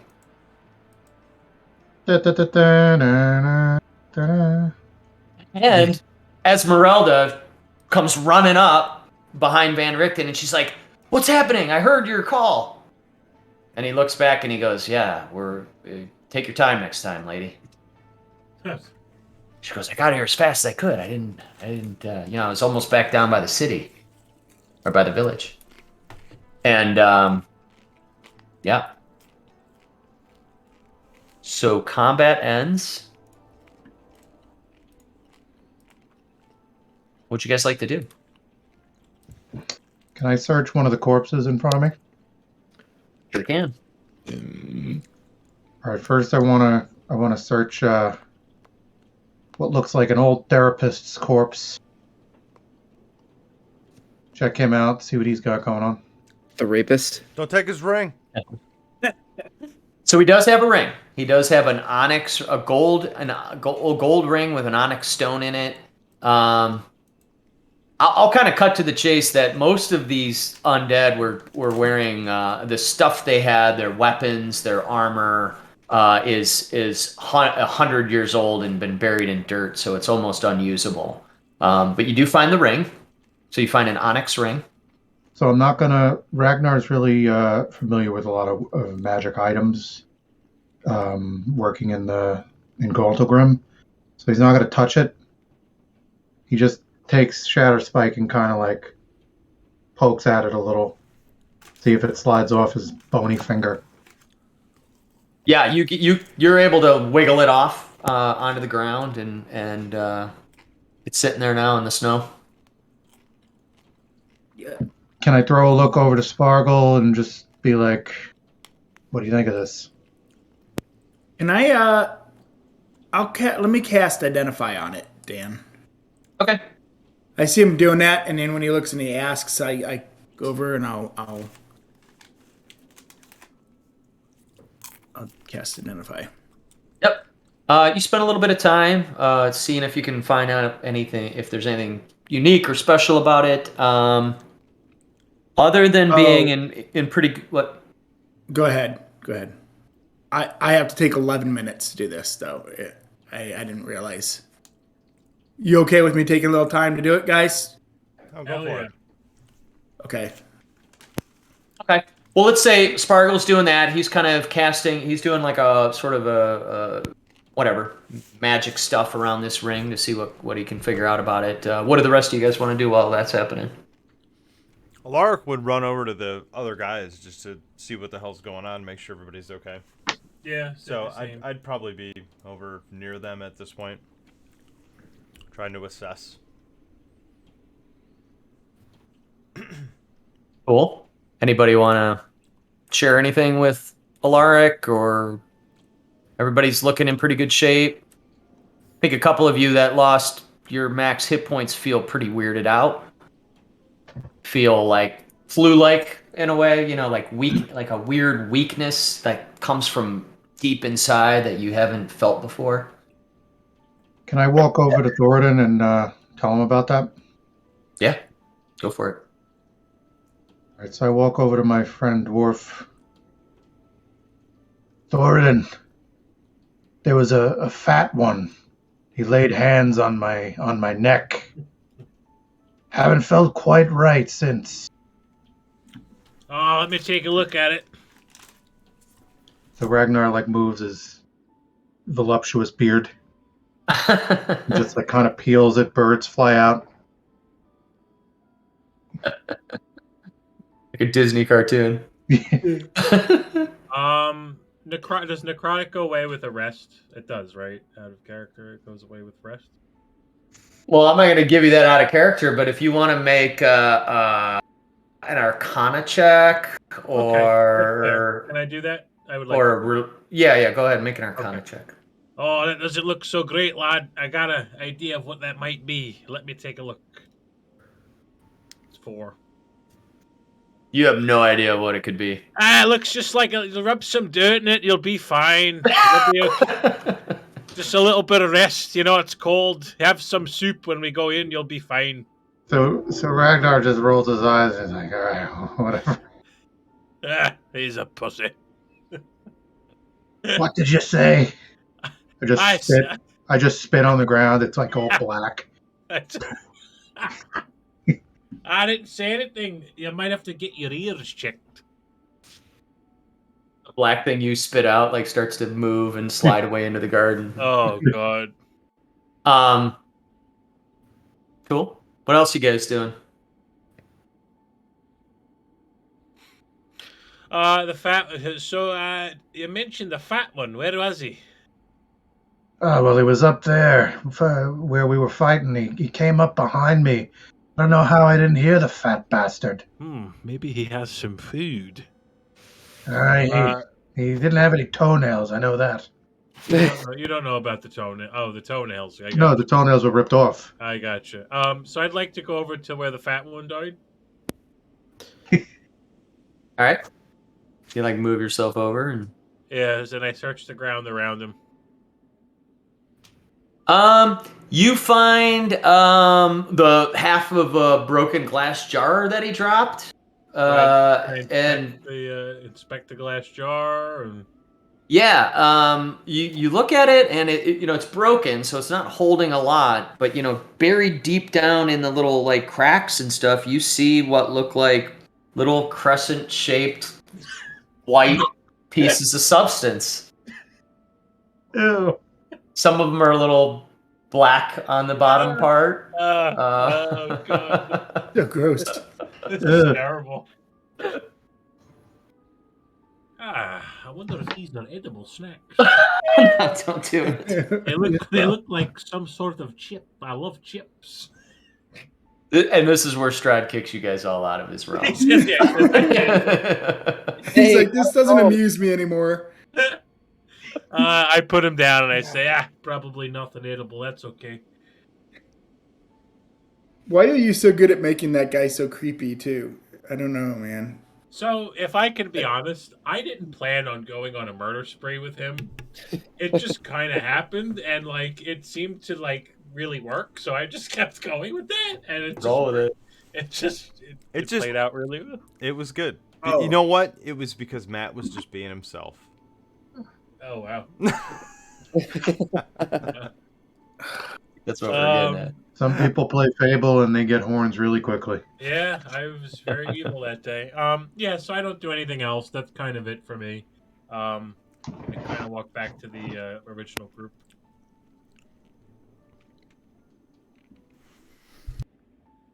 All right. Yeah, you guys can do whatever you want now. It's you're driving here, so it's safe out here. Spargo, you have that thing that you pulled out of the ground. These creatures that surrounded you are all. I don't know care that though either. I'm like, why didn't I cast Identify on that? No, but anyway, I don't know what that is yet, right? No, other than how I described it, in that it's a pretty large, symbol.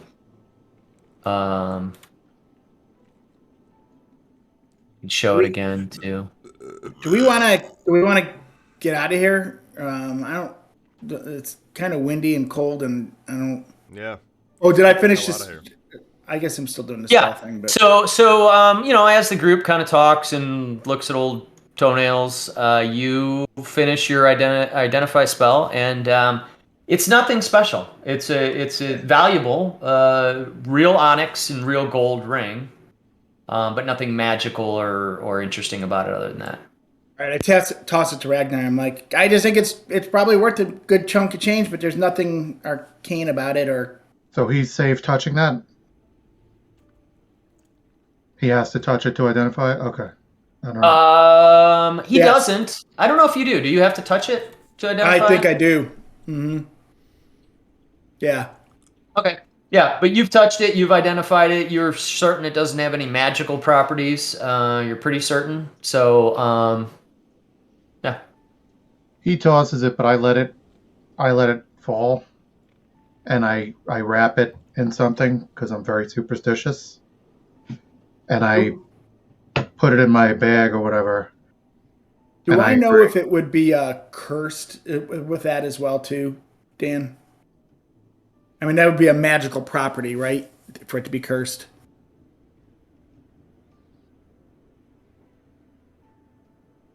Magic imbued properties. I don't think it will tell you if it's cursed. It may give Okay. you some hints to its identify may give you some like lore hints to its origin that would allude to a curse. But I'll say that having spent the time and cast the identify spell, you're fairly certain it's just a nice looking ring with a valuable stone in it. It's probably worth about 100 gold, which is pretty substantial. So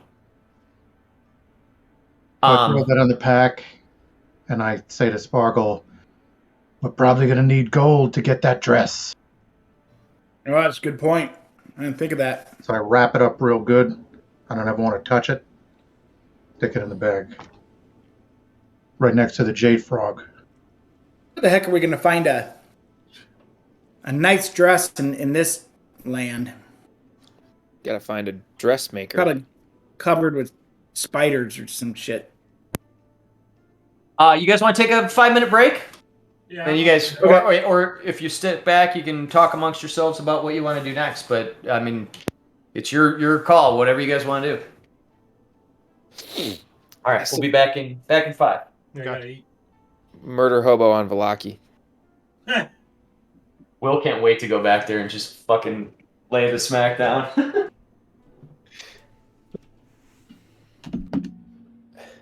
Can't believe my fucking kids are gonna be home tomorrow. I don't have to worry about that yet.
Hmm.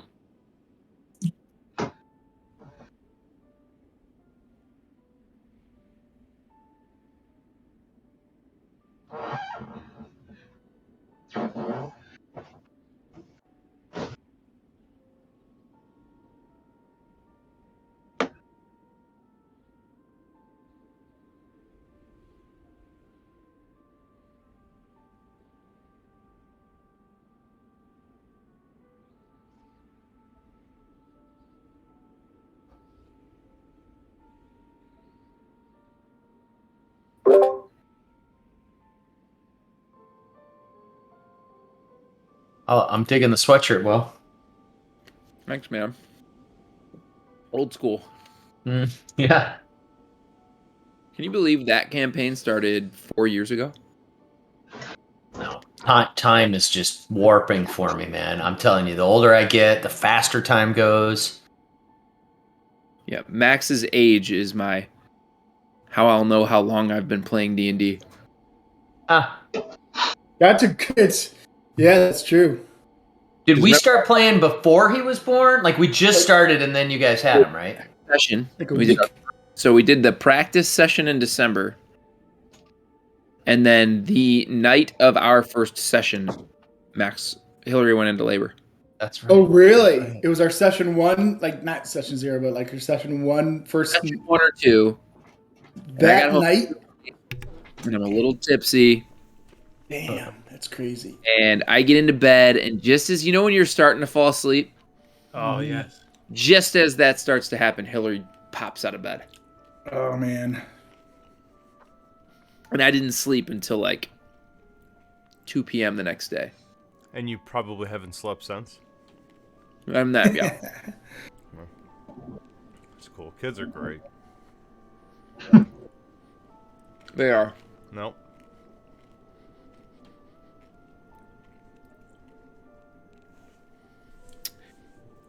They've already All taken. right.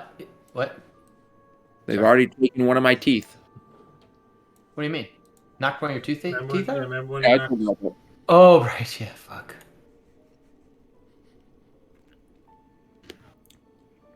All right. Is Amber back? I am back. Hi. Hi, honey.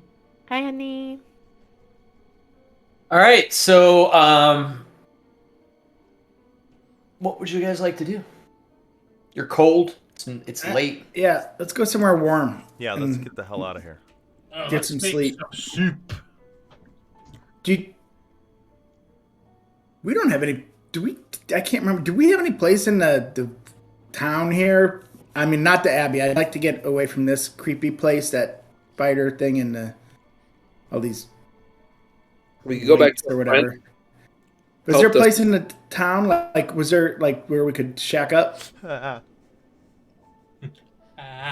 Sorry, I had to chill. It's really cold. I was wondering what the. Was he letting us stay in Kresk? Are you asking me? Who? I guess. Didn't that guy with the ombudsman with the wine and his wife, we were staying with them? Yeah, we were doing work for them. Yeah, the Baron and his wife were pretty cool with you guys staying there. You gave them one bottle of wine. Yeah, maybe we make our way back and see if we can just spend the night and then figure out what we want to do tomorrow. Maybe we can get more of the honey. They had honey Right. that they were putting in tea and stuff there. That's right. Mhm. That's Okay. right. They're real fancy for Barovia. Do you guys want to? Is that what you guys want to do? Is kind of make your way back down to the village from the abbey? Like you gotta, Okay. it's that'll sort of switchback area. Yeah, let's do it. Okay. So that's like heading south out of here. Yeah. Oh, West or north, like north. I guess I don't know. northwest, It's maps all fucked up. Yeah. All right. Let me take you back to this overland map, and then so this little I don't know if you can see it. Yeah, the little marker at the top there Mm-hmm. is where you guys are at right now, at the sort of front of the abbey. Actually, technically, you were over here. This is the garden where you're at. But you make your way out of the abbey, down the switchback. Take a good half hour or so to kind of walk your way down there. It's snowy and slippery and stuff, but if you'd like, you can head on down to the village and straight to the Baron's mansion. Works for me. You just like barge in, or I feel like we'd knock. Yeah, we should announce ourselves. Yeah, I don't think I Yeah. would kick the door in. Pretty late, right? We like these 12, people. 1 Yeah. o'clock in the morning. Well, I would like. No, I'm just kidding. Let us in, you. all right, so somebody knocks on the door, and you hear a little bit of commotion and stuff, and little low voices talking, and then eventually the door sort of cracks open a little bit, and you hear the Baron's voice, and he says, "Who is it? It's late hour." So sorry. We were just wondering if we could just have one night's shelter here. It was a long night there at the Abbey, and we got in a little bit of trouble, and we really need to get out of the cold. And sorry to inconvenience you. And can I sleep on your floor? What do you mean trouble? What is anything go down with that abbot? Whites. We maybe we can explain the whole thing in the morning if you want to get back for us. Yeah, the abbot was a little strange, but there's some Yeah. stuff in the garden that was even worse. Are you? Is it safe? You're not being followed, right? Oh no, we took care of the trouble. We're just kind of whooped.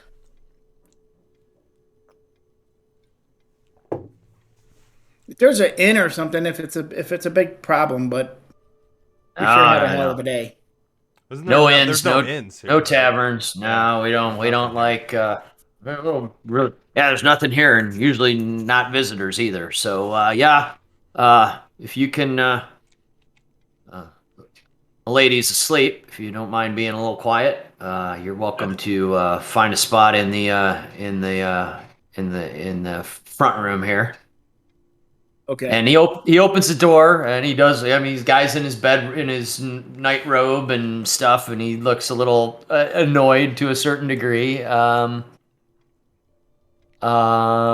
But then he kind of lets you in, and he kind of stands back by a bedroom door, and watches you all shuffle in. We don't need to move ourselves around and stuff. And yeah, he lets you guys spend the night. He says, "We don't have much here, but if you find something in the kitchen, you're welcome to it." And then the Baroness will be up early. Maybe throw some breakfast on for us, and we can hear what happened there. So have a good night. And then Thank you very much. He goes back into his room. Back in the forest, when it would get really, really cold, we would all go into the same room and we'd all snuggle together. And we were all very, very hairy, so it was very warm. And I know that you guys don't have that much hair, so if you would like to all gather in on me. So when you say that, Thornton, picks his leg up and he just fucking rips a huge fart.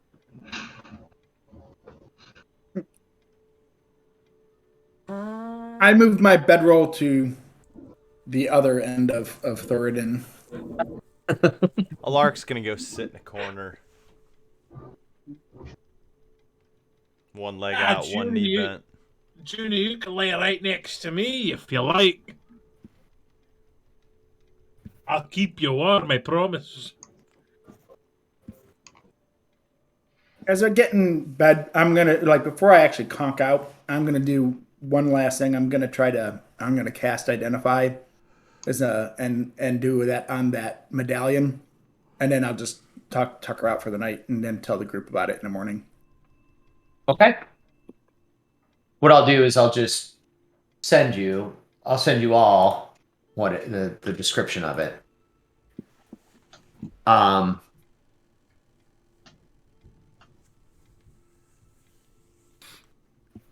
You guys, a little spoiler, because you've acquired this and defeated the whites in the garden and all that, where you're at, you guys will level up after this session. Oh, golly. Nice. Level 10. You guys are double digits now. Nice. That's pretty Excited. exciting. Big boys and Like, girls. Chuck E. Cheese for our level. I put a link there that you guys should be able to follow. I like and Hey, subscribe. Siri. In the chat. Make sure you level up your barbarian tomorrow at work, you fucker. It's in Roll20, but I can throw it in. I'll put it in Discord too. Why do you call me these names? I'll put it in D&D General, just so you have it. Funny that Amber, you put that Betty White thing in there, and I was like, oh my god, they're fighting whites the next session. Oh, that's pretty funny. Mm-hmm. Irony. After your okay, so you all get a long rest, so you can hit on the sheet and get your spells back and hit points and everything. Those of you who lost hit points, lost your maximum hit points in that battle, they recover when you take your long rest. Ah, Ragnar, see, I told you were fine. It was nothing but a flesh wound. And then in the morning, as he said, the Baroness comes out and she's working in the kitchen and actually making what smells like an incredible breakfast. I mean, you're smelling like cooking meat, which is something you haven't had in quite some time. Maybe some eggs. There's some bread coming around. And then there's the typical bullshit Barovian stuff, like, slathered fat roots or whatever the hell they have. Like fucking beets and fucking Swiss chard and shit. Yeah. That's the bulk of what they eat, but they do. That's just fucking gay vegetables. Sorry, vegetables. Kale and Swiss chard. That's funny. And then the Baron's interested. He says, so the abbot, we don't interact with him much. What'd you end up getting out of him?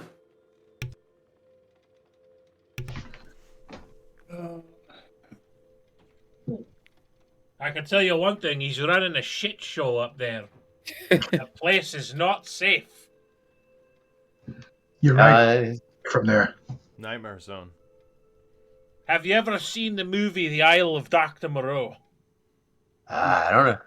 Not sure what a movie is, but I haven't seen one. Never mind.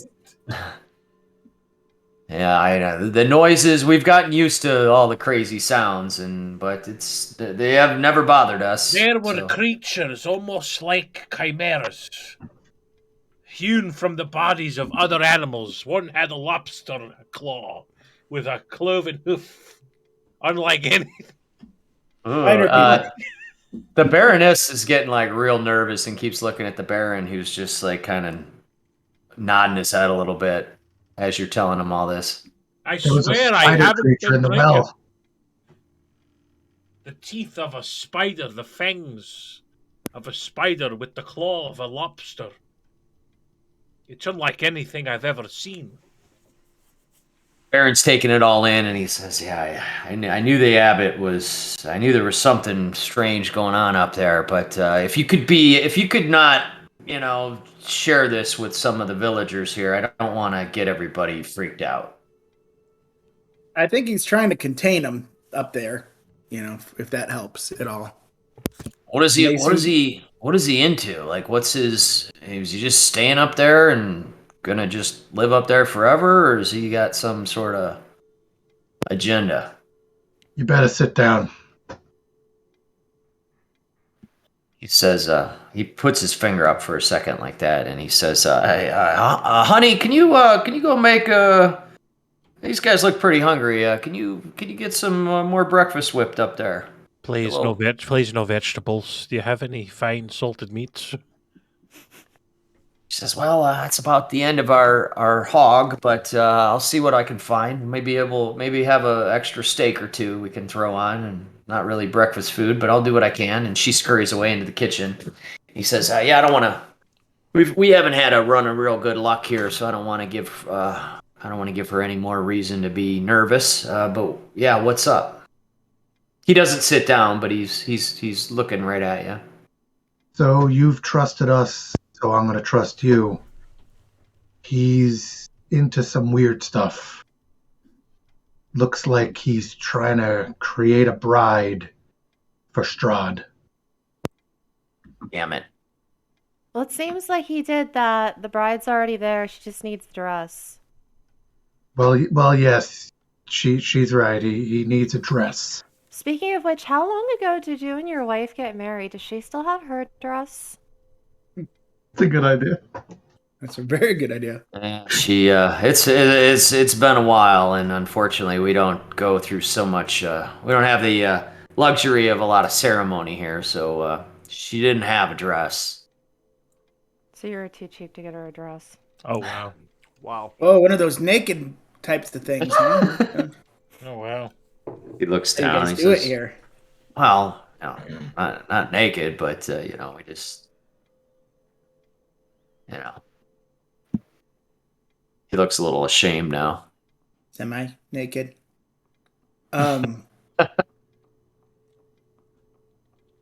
Looks like he makes creatures up there. He's making mutants. And he's got some sort of a puppeteered bride for Strahd who's got sort of a half-life. Real but not real. Just dancing, preparing for her wedding. Damn it. Very weird. It sounds like trouble. He's introducing trouble to the town. That's not good. He seems to think he's doing the right thing by trying to appease Strahd. I don't think he has bad intentions, but it seems like everything he touches turns to shit. Gotta be getting old. He's been up there as long as I've been in power here, as long as I've been in charge. He's got to be an old man at this point. He doesn't seem to age either. Yeah. I think he actually made reference to that too, the fact that he doesn't age. And I wouldn't mess with him, man. He can make people's heads explode and stuff, and then bring them back to life. Yeah, don't go picking a fight with him. Right. Just All right. be wary. But I don't think he means you any harm. So what does he need? He needs a wedding dress. We need to get a fancy dress for his. Oh, we're gonna get a fancy dress. No, not anywhere in this town. I don't. You know where we might find a dressmaker or a. Before you shut down Kresk, did you know of any traders that could help with that? We may want to ask ourselves, do we really even want to follow up on this? I don't know if I don't know. The explodey mutant bleeding dude angry with me. That's a good point. Well, he was going to help us out, though. Yeah, and I mean, we don't know that his plan won't work. Maybe Strahd really is just super lonely. Horny. That's true.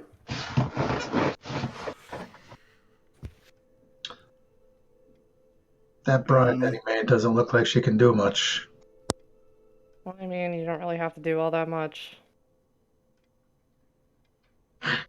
Where do we think we want to actually, I checked out this amulet, and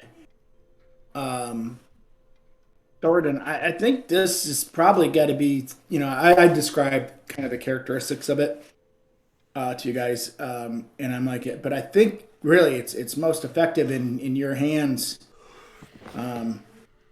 being a kind of a holy man here. I think you're the one to hold this and use this, but I think this could be pretty essential. Very powerful magic item, but I also think that this could be very effective against Strahd, I or may at least minions of Strahd. I may imbue it into my weapon. All right, and I hand it to him. Cool. You take it. I do. So when you take it, you feel that same warmth, right? Like it's almost like it should be cold because it's a chunk of metal and it's cold here. But when you grab it, it feels like body temperature warm, and it's a comforting warmth. Between what Spargle explained to you what it is, and then if you read the description I linked, all of that background and information almost comes flooding to you.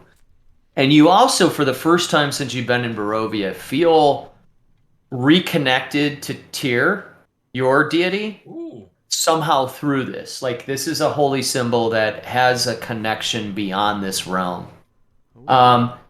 And normally it would take you a short rest to attune to this item. But if you embrace this feeling and you give into it, do you? Oh, I definitely. It's like a embrace it. sneeze, but better. So you immediately can attune to it, and it's now yours. So add it to your sheet and equip it and everything, and you now have the holy symbol of Ravenkind. Hell yeah, brother. Our fearless dude. leader. I'm gonna add this to my inventory. That's a big one. It's orange. It is orange, huh? Mm-hmm. Legendary. What do you guys think we should do? Everything's gonna be pretty nuts. Well, we know where we need to go to find this Amber Temple. Mm-hmm. It's probably our best bet is to head in that direction, right? I mean, wait, we did get a successful rest, right? We all can do that. Yeah, it's actually morning now, so it's like dawn. And the Baron says Amber Temple. Oh, I don't know what I'm not. I don't. What are you even talking about? That's not a thing. Well, apparently it is. Have you heard of the Selenka Pass? I have. I don't think anyone has actually been through it successfully, and even getting to it's quite a trek. Better bring some heavy boots and some extra cloaks. It gets cold up there. So Ragnar pulls the map out and just like whips it out in a flourish and says, "Can you mark it on my map?"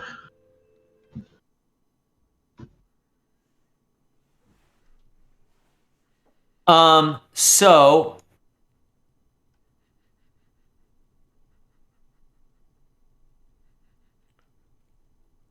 fuck, I don't know if I can. Hell, I gotta look at this map. This map's kind of goofy. Call Dora the Explorer. I'm the map. I'm the map. Oh my god. Going back. I'm going through all that crap now. I'm glad I'm through that. Hope you don't ever get exposed to Caillou. I don't know what that is. That's my Good. absolute least favorite.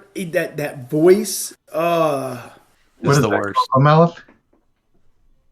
What's this from? Caillou? What is that? Caillou. It was a toddler like show years ago. It's terrible. Oh, It had God. this high pitched kind of voice that just grated on my nerves. Yeah. So he looks at your map and he pulls out a piece of chalk and he says, I'm not sure exactly. He said, I know it's past the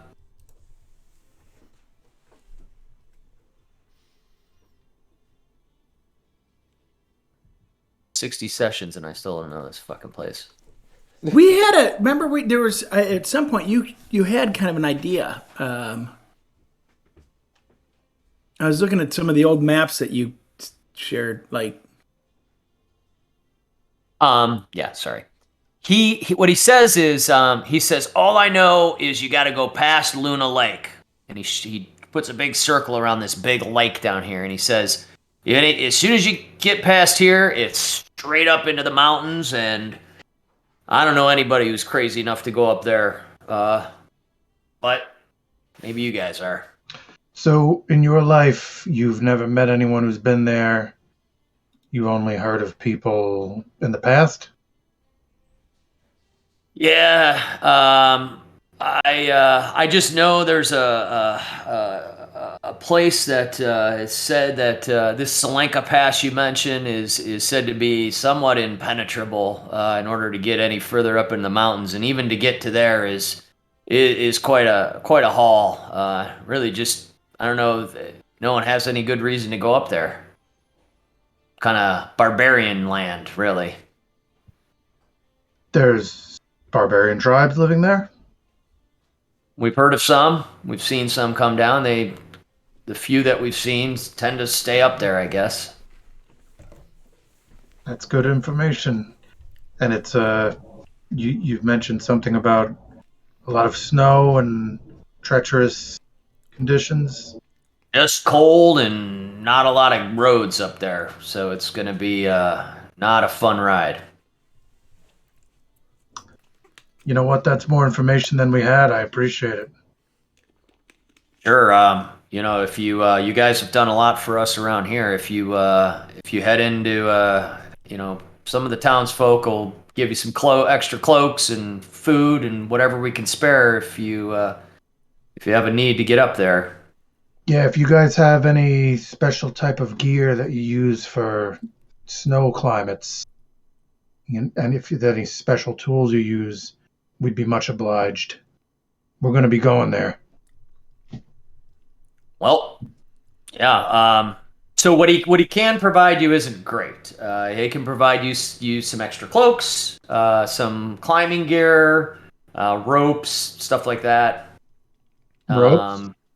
Yeah, ropes, grappling hooks. I would just like to remind everyone that I can summon spiders. Oh yes. So Ragnar seems ecstatic about the ropes and grappling hooks, and is very excited to get those. All right. So he talks to a bunch of the town folk and tells them what's going on. And after a couple of hours, the town sort of rallies around and they bring back the following equipment. If somebody wants to just sort of jot this down, you guys get 4 big blankets, 3 hooded lanterns.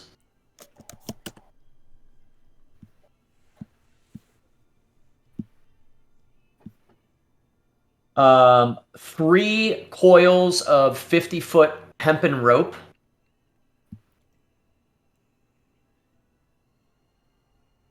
3 miners' picks.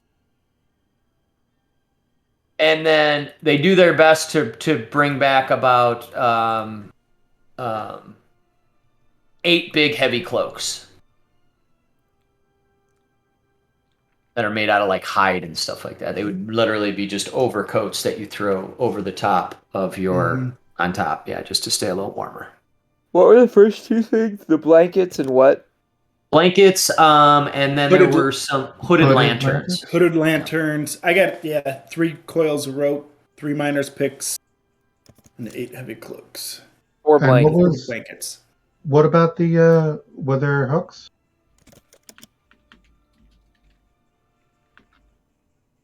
Yeah. What were those? Picks. Miner's picks. Oh, that's part of the mine. Okay, cool. Yeah. I give him I'll give him like 5 gold pieces, and I'm like, I don't know if that's sufficient or if that helps. Oh, he didn't expect anything, so the 5 gold, he's like, wow, thank you. Really, really appreciate it. You know, the economy here isn't the strongest lately, so every little bit will help when the traders start coming back around. Thank you. We appreciate all the equipment and the night lodging here too. Sorry, Hey, sorry to come back so late. No, I understand. I was glad to learn a little bit more about the abbot. I got to admit, I'm a little nervous that all that's going on up there, but it makes sense of why we hear all that noise. So, yeah, I don't know. I don't know what your business is up in the Balanock Mountains there, but if anyone can survive it, it seems like you guys are pretty tough. So I wish you the best.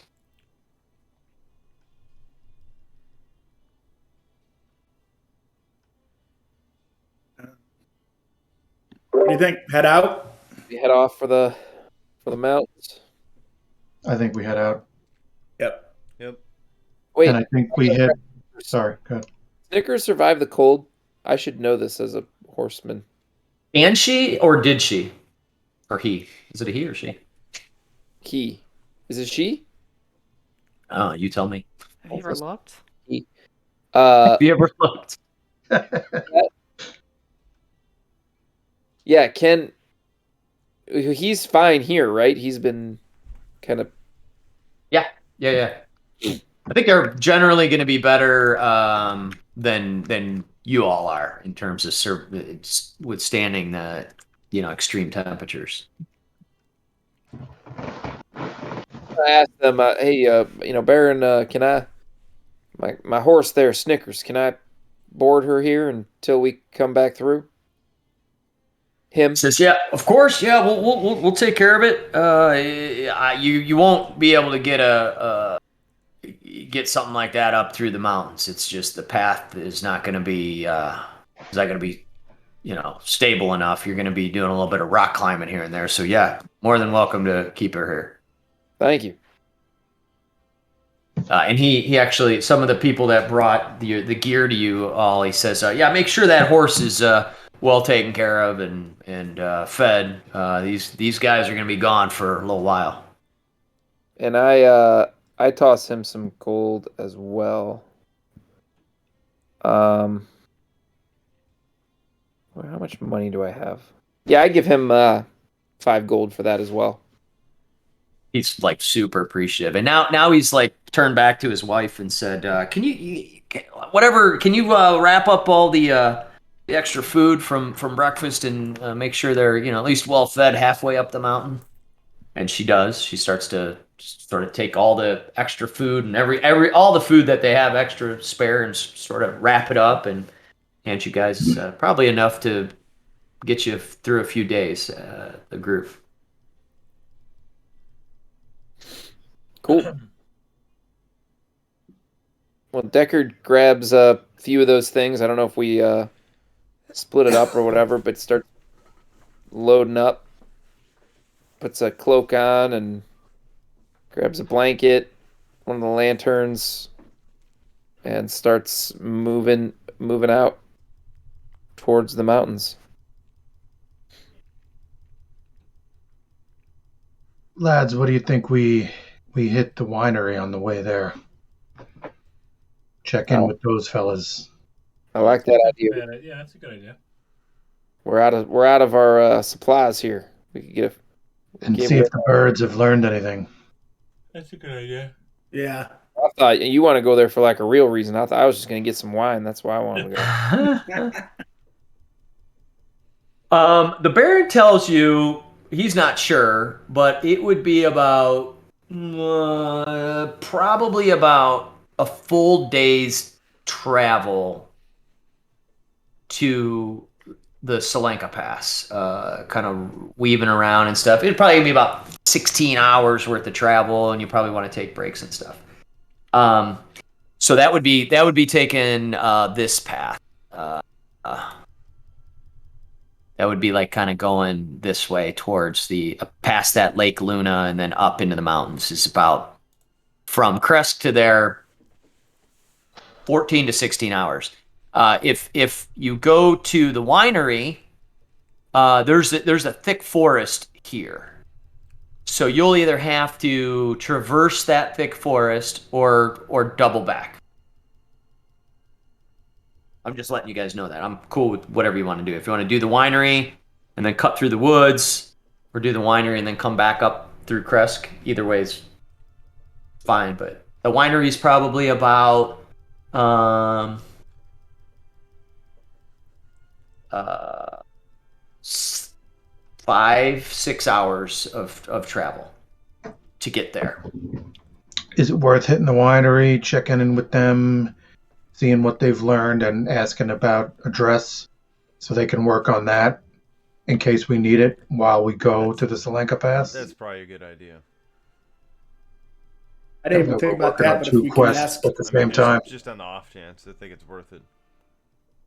yeah, because that's we may eat up that week pretty quick. You know what I mean? To get that back. So if they can start scouting out a place if they don't know where we could get one, then They're even though traders too. They know who to talk to about buying stuff. Plus Yeah. the birds, they could fly and shit. Yeah. I say we hit the winery if everybody's good with it. Let's do it. It's probably worth the extra time. All right, so you pack everything up, but you're walking to the winery? I don't think Or- we have horses other than Snickers, right? Did we come here on horses? Well, or- she has the cart, doesn't she? Uh-huh. But she was going to leave the cart. She can't take the cart up into the mountains, so... She could take it to the winery, though, right? Mhm, if that's what you guys want to do. Let's do that. and then leave it there. Yeah, the Bartikovs will guard that with their life, I think. Okay, let's do it. Maybe you want to bring. Well, you already. Never mind. Okay. Fingers tucked away. Yeah. All right. He'll be Let's just take the cart. All right. So you guys, as much of you that can load up into the cart or who want to can, and Esmeralda drives. You're moving about 35, 40 feet per round, which is good. That's like better than a good sprint, or about a good sprint. And after about 3 or 4 hours, you make it to the winery. It's about mid-morning, late morning. And the winery is still bustling. I mean, they are back in operation. There are there's ravens everywhere, kind of floating around. But then there's also workers working the fields, bringing grapes in, planting things, and as you get in eyesight, a couple of them start shouting a little bit. You see a cluster of ravens circling over your heads, sort of like forming like a little bit of a circle and just kind of watching you. And Davian comes out and greets you. He says, "Oh, welcome back. How is everything? Did you make it to Kresk?" Oh, we made it, and we learned a lot of weird stuff. A lot of weird shit.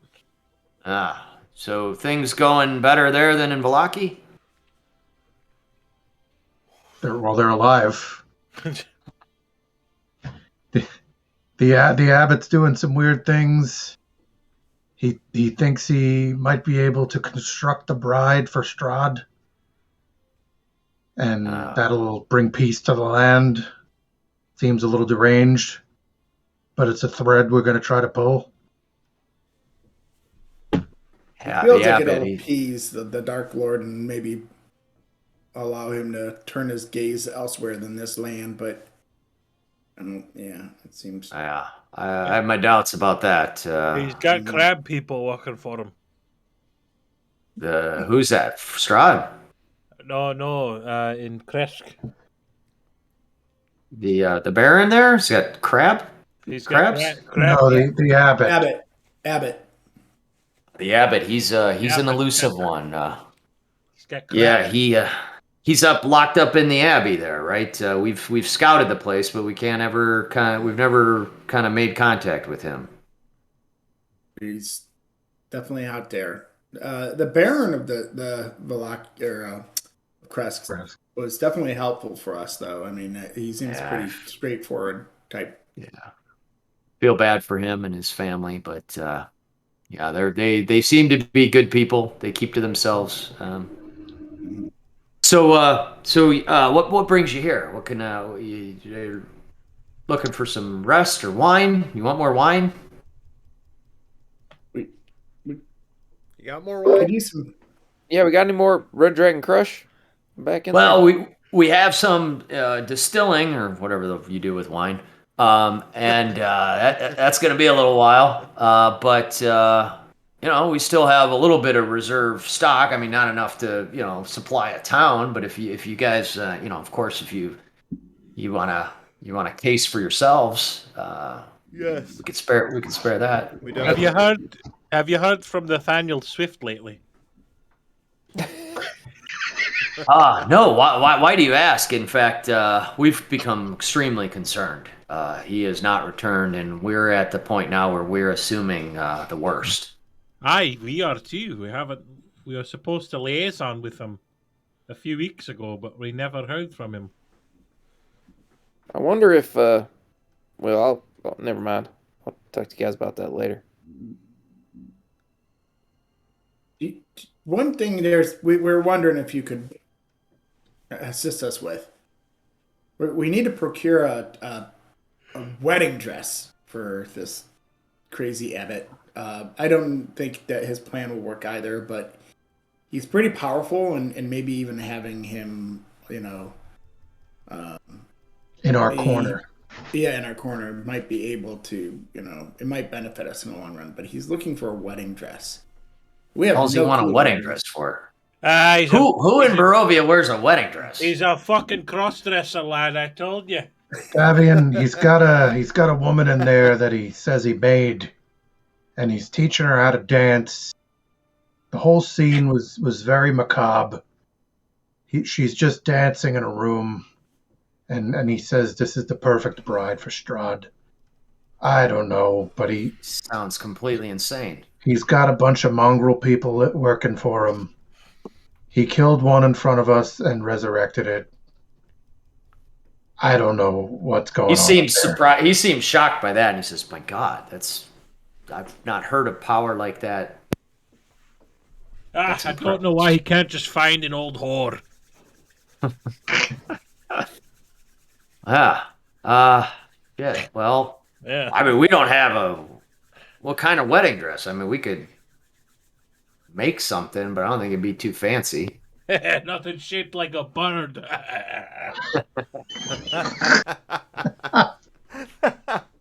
He says, I hate to say it, but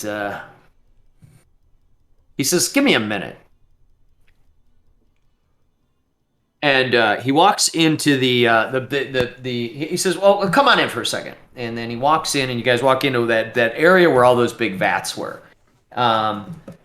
And he says, keepers, I have a information request. Please show yourselves. And the birds that are kind of sitting on the railings all around those big vats, if you remember those, where you did Oh yeah. you restored the wine and everything. A bunch of them kind of dive bomb off the railings and transform back into their human form and sort of land all around Davian. And it's a bunch of young men and women now, kind of dressed a little bit casually. And he says, our friends here seek a wedding dress. Do we know of anywhere in these lands where we could procure or find something of that nature? And they're murmuring at each other, and a couple of them suggest no such thing or never heard of it. And one of them, a younger woman, she says, "Well, the Baroness of Valaki, Lady Lydia, she had a wedding dress when she married the Baron, Baron Vargas. It's been some time, but I got to imagine she would have kept it. And you know they're frivolous and waste all kinds of money there. Maybe that'd be my best guess. Otherwise, you're gonna have to look everywhere for somebody that can make one, and it would take a lot of resources and time, I think, to make something nice. Maybe we could probably just get a dress and have it be white, right? Something simple. She's already a nice Well, looking girl. We could probably do something real simple. They said they wanted something really fancy. Yeah, but you don't want to gild the lily. I like that. Well, You muted Punch. You're talking about the Baron that's deceased now, right? That one. yeah. Okay. So his wife. So we got to get to her closet. Interesting. That's what this one scout is suggesting, that they And- knew that some years ago, when the Baron of Valaki, forget the guy's name, I'll get it in a second, but when they got married, she got married she had a wedding dress when they got married, is what she's saying. And Valaki's super dead? overrun, right? Isn't he super dead though? He is. Well, Yeah, but there's probably clothes in the closet still. They didn't clean it out. It's a better of a lead than we have. That's true. That's the only wedding dress in these lands. Let's go So take out Valaki, clean it up. while Davian's got his scouts out, I want to ask him another question real quick. So Davian, we're looking for the Salenka Pass. watch out for the big bird. And I show it on the map. What did you say, Big Bird? Yeah, he says we've scouted as high as we can to Salenka Pass. There's no way to get through, and if you do, there is a massive bird up there. Like, What do you mean a massive bird? I mean, the biggest bird you've ever seen in your life. Bigger than big as a castle. It's Castle Bird. Mean bird? Castle bird. Super mean. It'll toss a horse in the air and swallow it whole. Whatever. I dated a girl like that in high school. Wait, did you? Oh, never mind.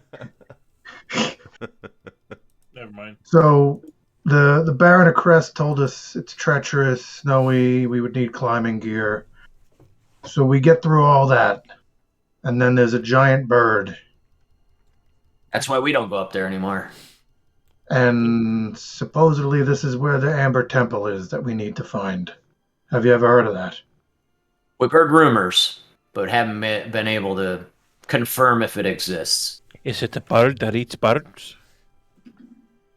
Cannibalistic bird. So what would you say your best guess as a learned man in these lands? What's the best way to deal with this bird if one was going to? Distract it, sneak around it. I don't know that you'd want to face it. And have you ever heard of any weaknesses it has? Nothing. Bigger birds. Find a bigger bird. Dragons. Could we polymorph it into like a mouse and Is put it in yellow? holding? You put the bag of holding in another bag of holding? Yep. Gone forever. I look at Juniper. I'm like, do you think that is something you can do? Can you Juniper, or can you polymorph something else that's not willing? I can, but I mean, it's a little bit tougher because they can fight back in their head. Yeah. But I could try. Maybe the hide, approach is for our best. So sneak by. lads, looks like we got a choice again. Do we want to go to Valaki, which, if memory serves, it's overrun with vampire folk? I'll be right Or back. You guys chat. You want through to your fight the plan. bird? You want to try to fight a giant rock? Do we have any other Do we have any other reasons besides the dress to go to Valaki? And hope are the Markovs still enslaved there? Yeah, other No, than we Skull. brought them out. Well, still, they took over that town and they kind of lied to us. And they still have that weird vampire dude still has our Vasily. Vasily has. But he wasn't in the town when we. Maybe he's back. I don't know. That Tracking him cocksucker. down is a. He good turned one, out to be too. a real cocksucker, huh? I think Yeah. if we go to Valaki, we pay the Wachter House a visit because Oh well, that's we owe them. We owe them. We owe Yep. them a meeting.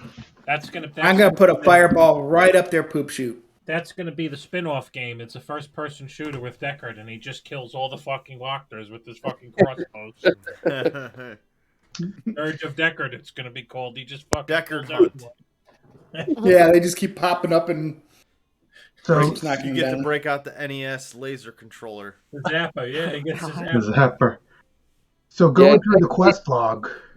It's actually one of those arcade games that Through the Or quest like line. Out to the Dead. All right, yeah, we gotta. Ragnar wrote all the quests on the map. So if I go through the quest log, we could go kill a bird. We could go kill Vampire Thrall. Or we could go look for that windmill where the children have been taken. Maybe Well- there's a loose thread there. Hey, is anybody? Well, I guess is anybody here listening? Like other than Martikovs, can they hear us? Yeah, you're still standing in that around those vats, and Davian and his scouts are around you guys, and he seems to be like nodding his head and like, yeah, We saved you know. Davian's life 10 times over. Yeah, I mean I'm they're good there talking. to help you with. No, I can't remember. Do we know? Do our characters know that the Raven Blackwind killed was Nathaniel Swift? No. Okay. Oh, okay. So you guys don't even know that. Wait, do you guys know that, or was that just sort of like you pieced it together? I think I think that I was told more of a them meta. that I spoke to him I don't even know. when I came on. Well, weren't you supposed to meet him at? You're supposed to meet him by a windmill, I think he said. Yeah, I mean, I think you guys have deduced that the Raven that Blackwind killed, or you at least assume that, but you don't know for sure. How many days? How long has it been since the windmill in game? Oh, maybe a month or two? About 6 weeks? Hold on, I can tell you pretty exact. It hasn't been a month.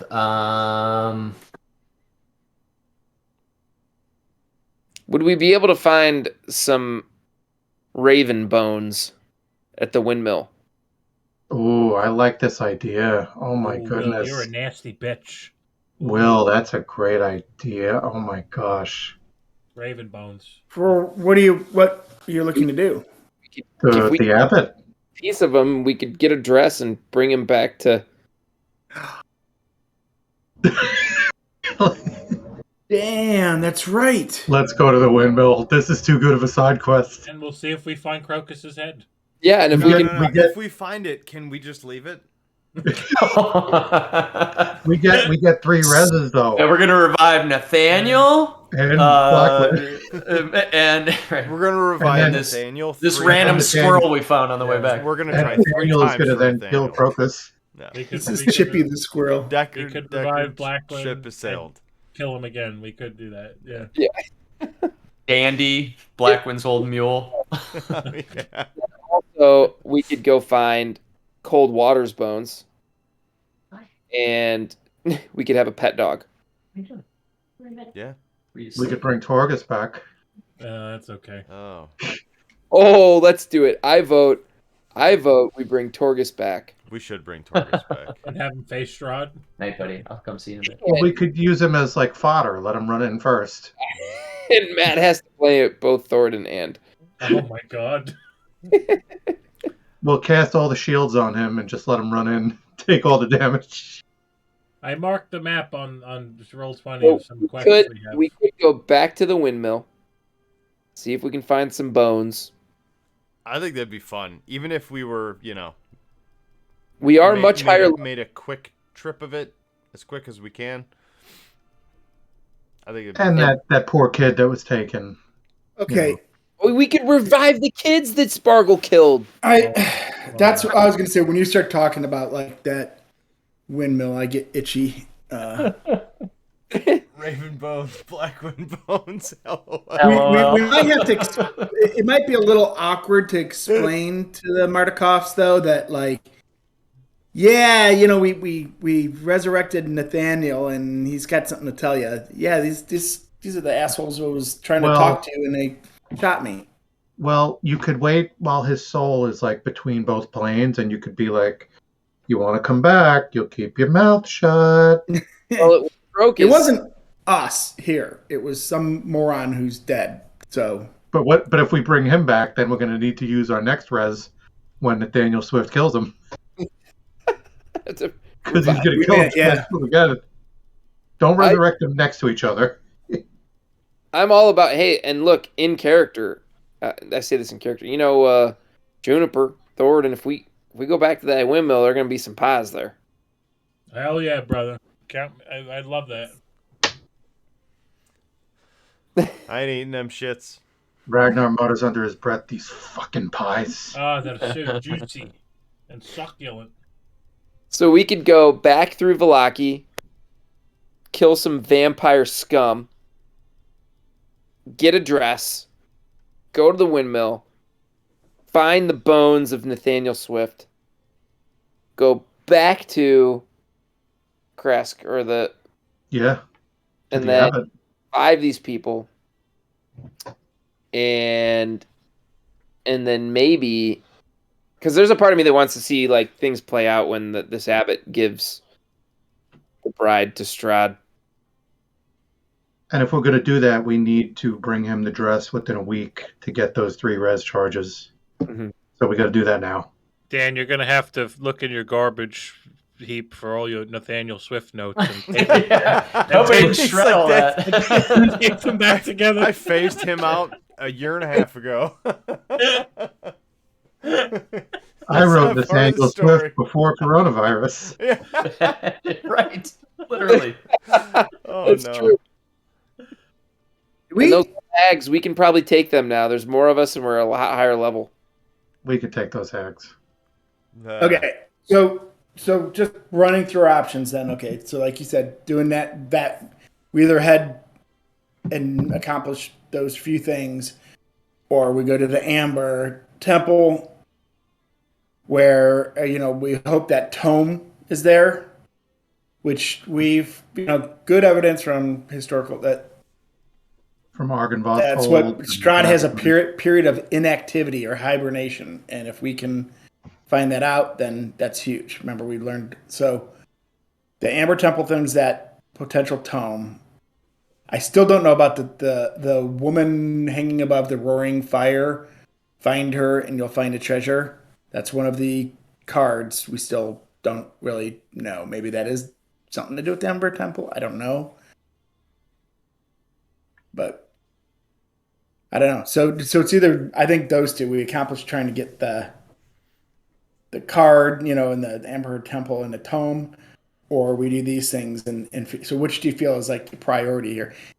And who knows? Maybe we catch some wind on Irina on that other path too. But I don't know. The bird's going to be there no matter when we go. Yeah, that's what I'm thinking too. Like I don't think that's a pressing matter. Yeah, like the wedding dress is on, like there's a countdown. There's a timer on that. We got to get that done ASAP. So we have to head to Vallaki. If we're going to get any res charges, we got to do it now. The only thing I think that would be kind of time sensitive is that what if his hibernation period is like right now, and we find that out and we blow past it? What if his hibernation period's not for 2 weeks? Yeah, we don't know. We don't know. It's gonna. I feel like we have this should only take us a day. We have to act on the information that we have confirmed. There's no way that we could even make an educated guess on what that it would be, right? No. So the information we have in front of us, that's what we have to act on. Well, I don't know if I can ask this, but Strahd's appeared to us a few times. And you said it hasn't even been a month since the windmill? Mm-hmm. Yeah, actually, you guys haven't even been in. Believe it or not, I haven't been in Barovia for a month. It's been more like 3 weeks at this point. So yeah, that was probably about 2.5 weeks ago that you. I were know at I the saw windmill. Strahd at least once at How the long? Winter Splinter. So what does he go to sleep every 2 weeks? Yeah, We for get his 3 period? I'll republish that timeline when I have time. I haven't updated it, but that'll help. I agree with Thornton. I think we have to act on what we know, and Yeah. we know there's bones at the windmill. We know that we can get some resurrections. We get We that hope. dress. On both those two. We hope we find bones. We hope we find a dress. I wonder if we But- can get but these extra bones. I'm and- with you. I'm not arguing against you, but I don't think it's any less. But we could also find Chansey. maybe find more magic items. Maybe we could, gain something else. Maybe we gain a new party member. Yeah. This isn't Yeah. really about the order in which we do things, but that dragon that we buried at Argynvostholt, it gave us a really powerful buff against Strahd. I wonder if it would be able to help against Strahd if it was alive. Oh my god, dragon bones. Those are big bones, though. What if we resurrected the dragon? Good call. Oh my god. That's That's- Game of Thrones shit. Yeah. Now you're really throwing Dan's prep off. Yeah, Dan's like, oh shit. Ragnar just kind of I'm loving all falls those. back on his heels, and he's like, Juniper, that's brilliant. That's genius. So we gotta go to Argynvostholt again. Yeah, I say let's get a dress. Yeah, Let's we gotta get that go- dress. Come on. Gotta get a dress, and then Yeah. we're get ourselves a dragon companion. Sorry, Pookity. side note, this is the most MMO shit ever. First get the wedding dress and then resurrect the dragon. Yeah. Yeah. It is. Yeah. Get the wedding dress, then get the dirty hobo warlock bones that have cigarette butts in them. And then go to Jeez. Mabry Farm and Grandma Nutkin is using Blackwind's skull as an ashtray. Oh. Defeat Grandma Nutkin, dump out the ashes, and bring the bones, Crocus. Fucking and rip. you can get Blackwind back. Rip Crocus. R.I.P., brother. All right, so Valaki first. Yeah, I think Yep. so. That just makes the most sense. Ragnar's like, what are we waiting for? I think it's going to be a full moon over Valaki. Hey, maybe your buds can give us a lift. Where am I seeing my werewolf buddy that I tagged right now? That's another, Do you question. do you try to look at Yeah. that, or you try to sense on that? Just tells me what direction. Is it like Yep. the Marauders map where you just look Fury, at a map and it'll show right? up on any map you look at? Or... Yeah. If you concentrate on that for a second, Will, it's like way to the northwest. Is that where we're headed? No. No. It would be like towards or beyond Kresk. It was northwest of Krusk. Got it. Yeah. Yeah, that's yeah. That's where I sent Kirill. Yep. Like towards the Amber Temple. No, No, that's all the way to no. the south, the Ember Temple. Got it. Yeah, Never like if you're looking at this, if you're on the map right now on Roll20, I would say it's more like this area up here that I'm drawing. Oh, See got this? it. Okay. Up there. Got it. Okay. So what do? We go to Valaki? Yeah, I wonder if the bird people can give us a little flight, a little taxi. Or am I too fat? They can't carry people. Yeah, they can't. They can't carry much. Can we Hate to catch say. Nice. They can- Send they- them Carry a ahead heavy to load, scout just Valaki. saying. Yep. What was that, Juniper or I Amber? was just saying my spiders can carry a heavy load. We you know. will we'll hoof it. That's okay. Yeah, you guys are about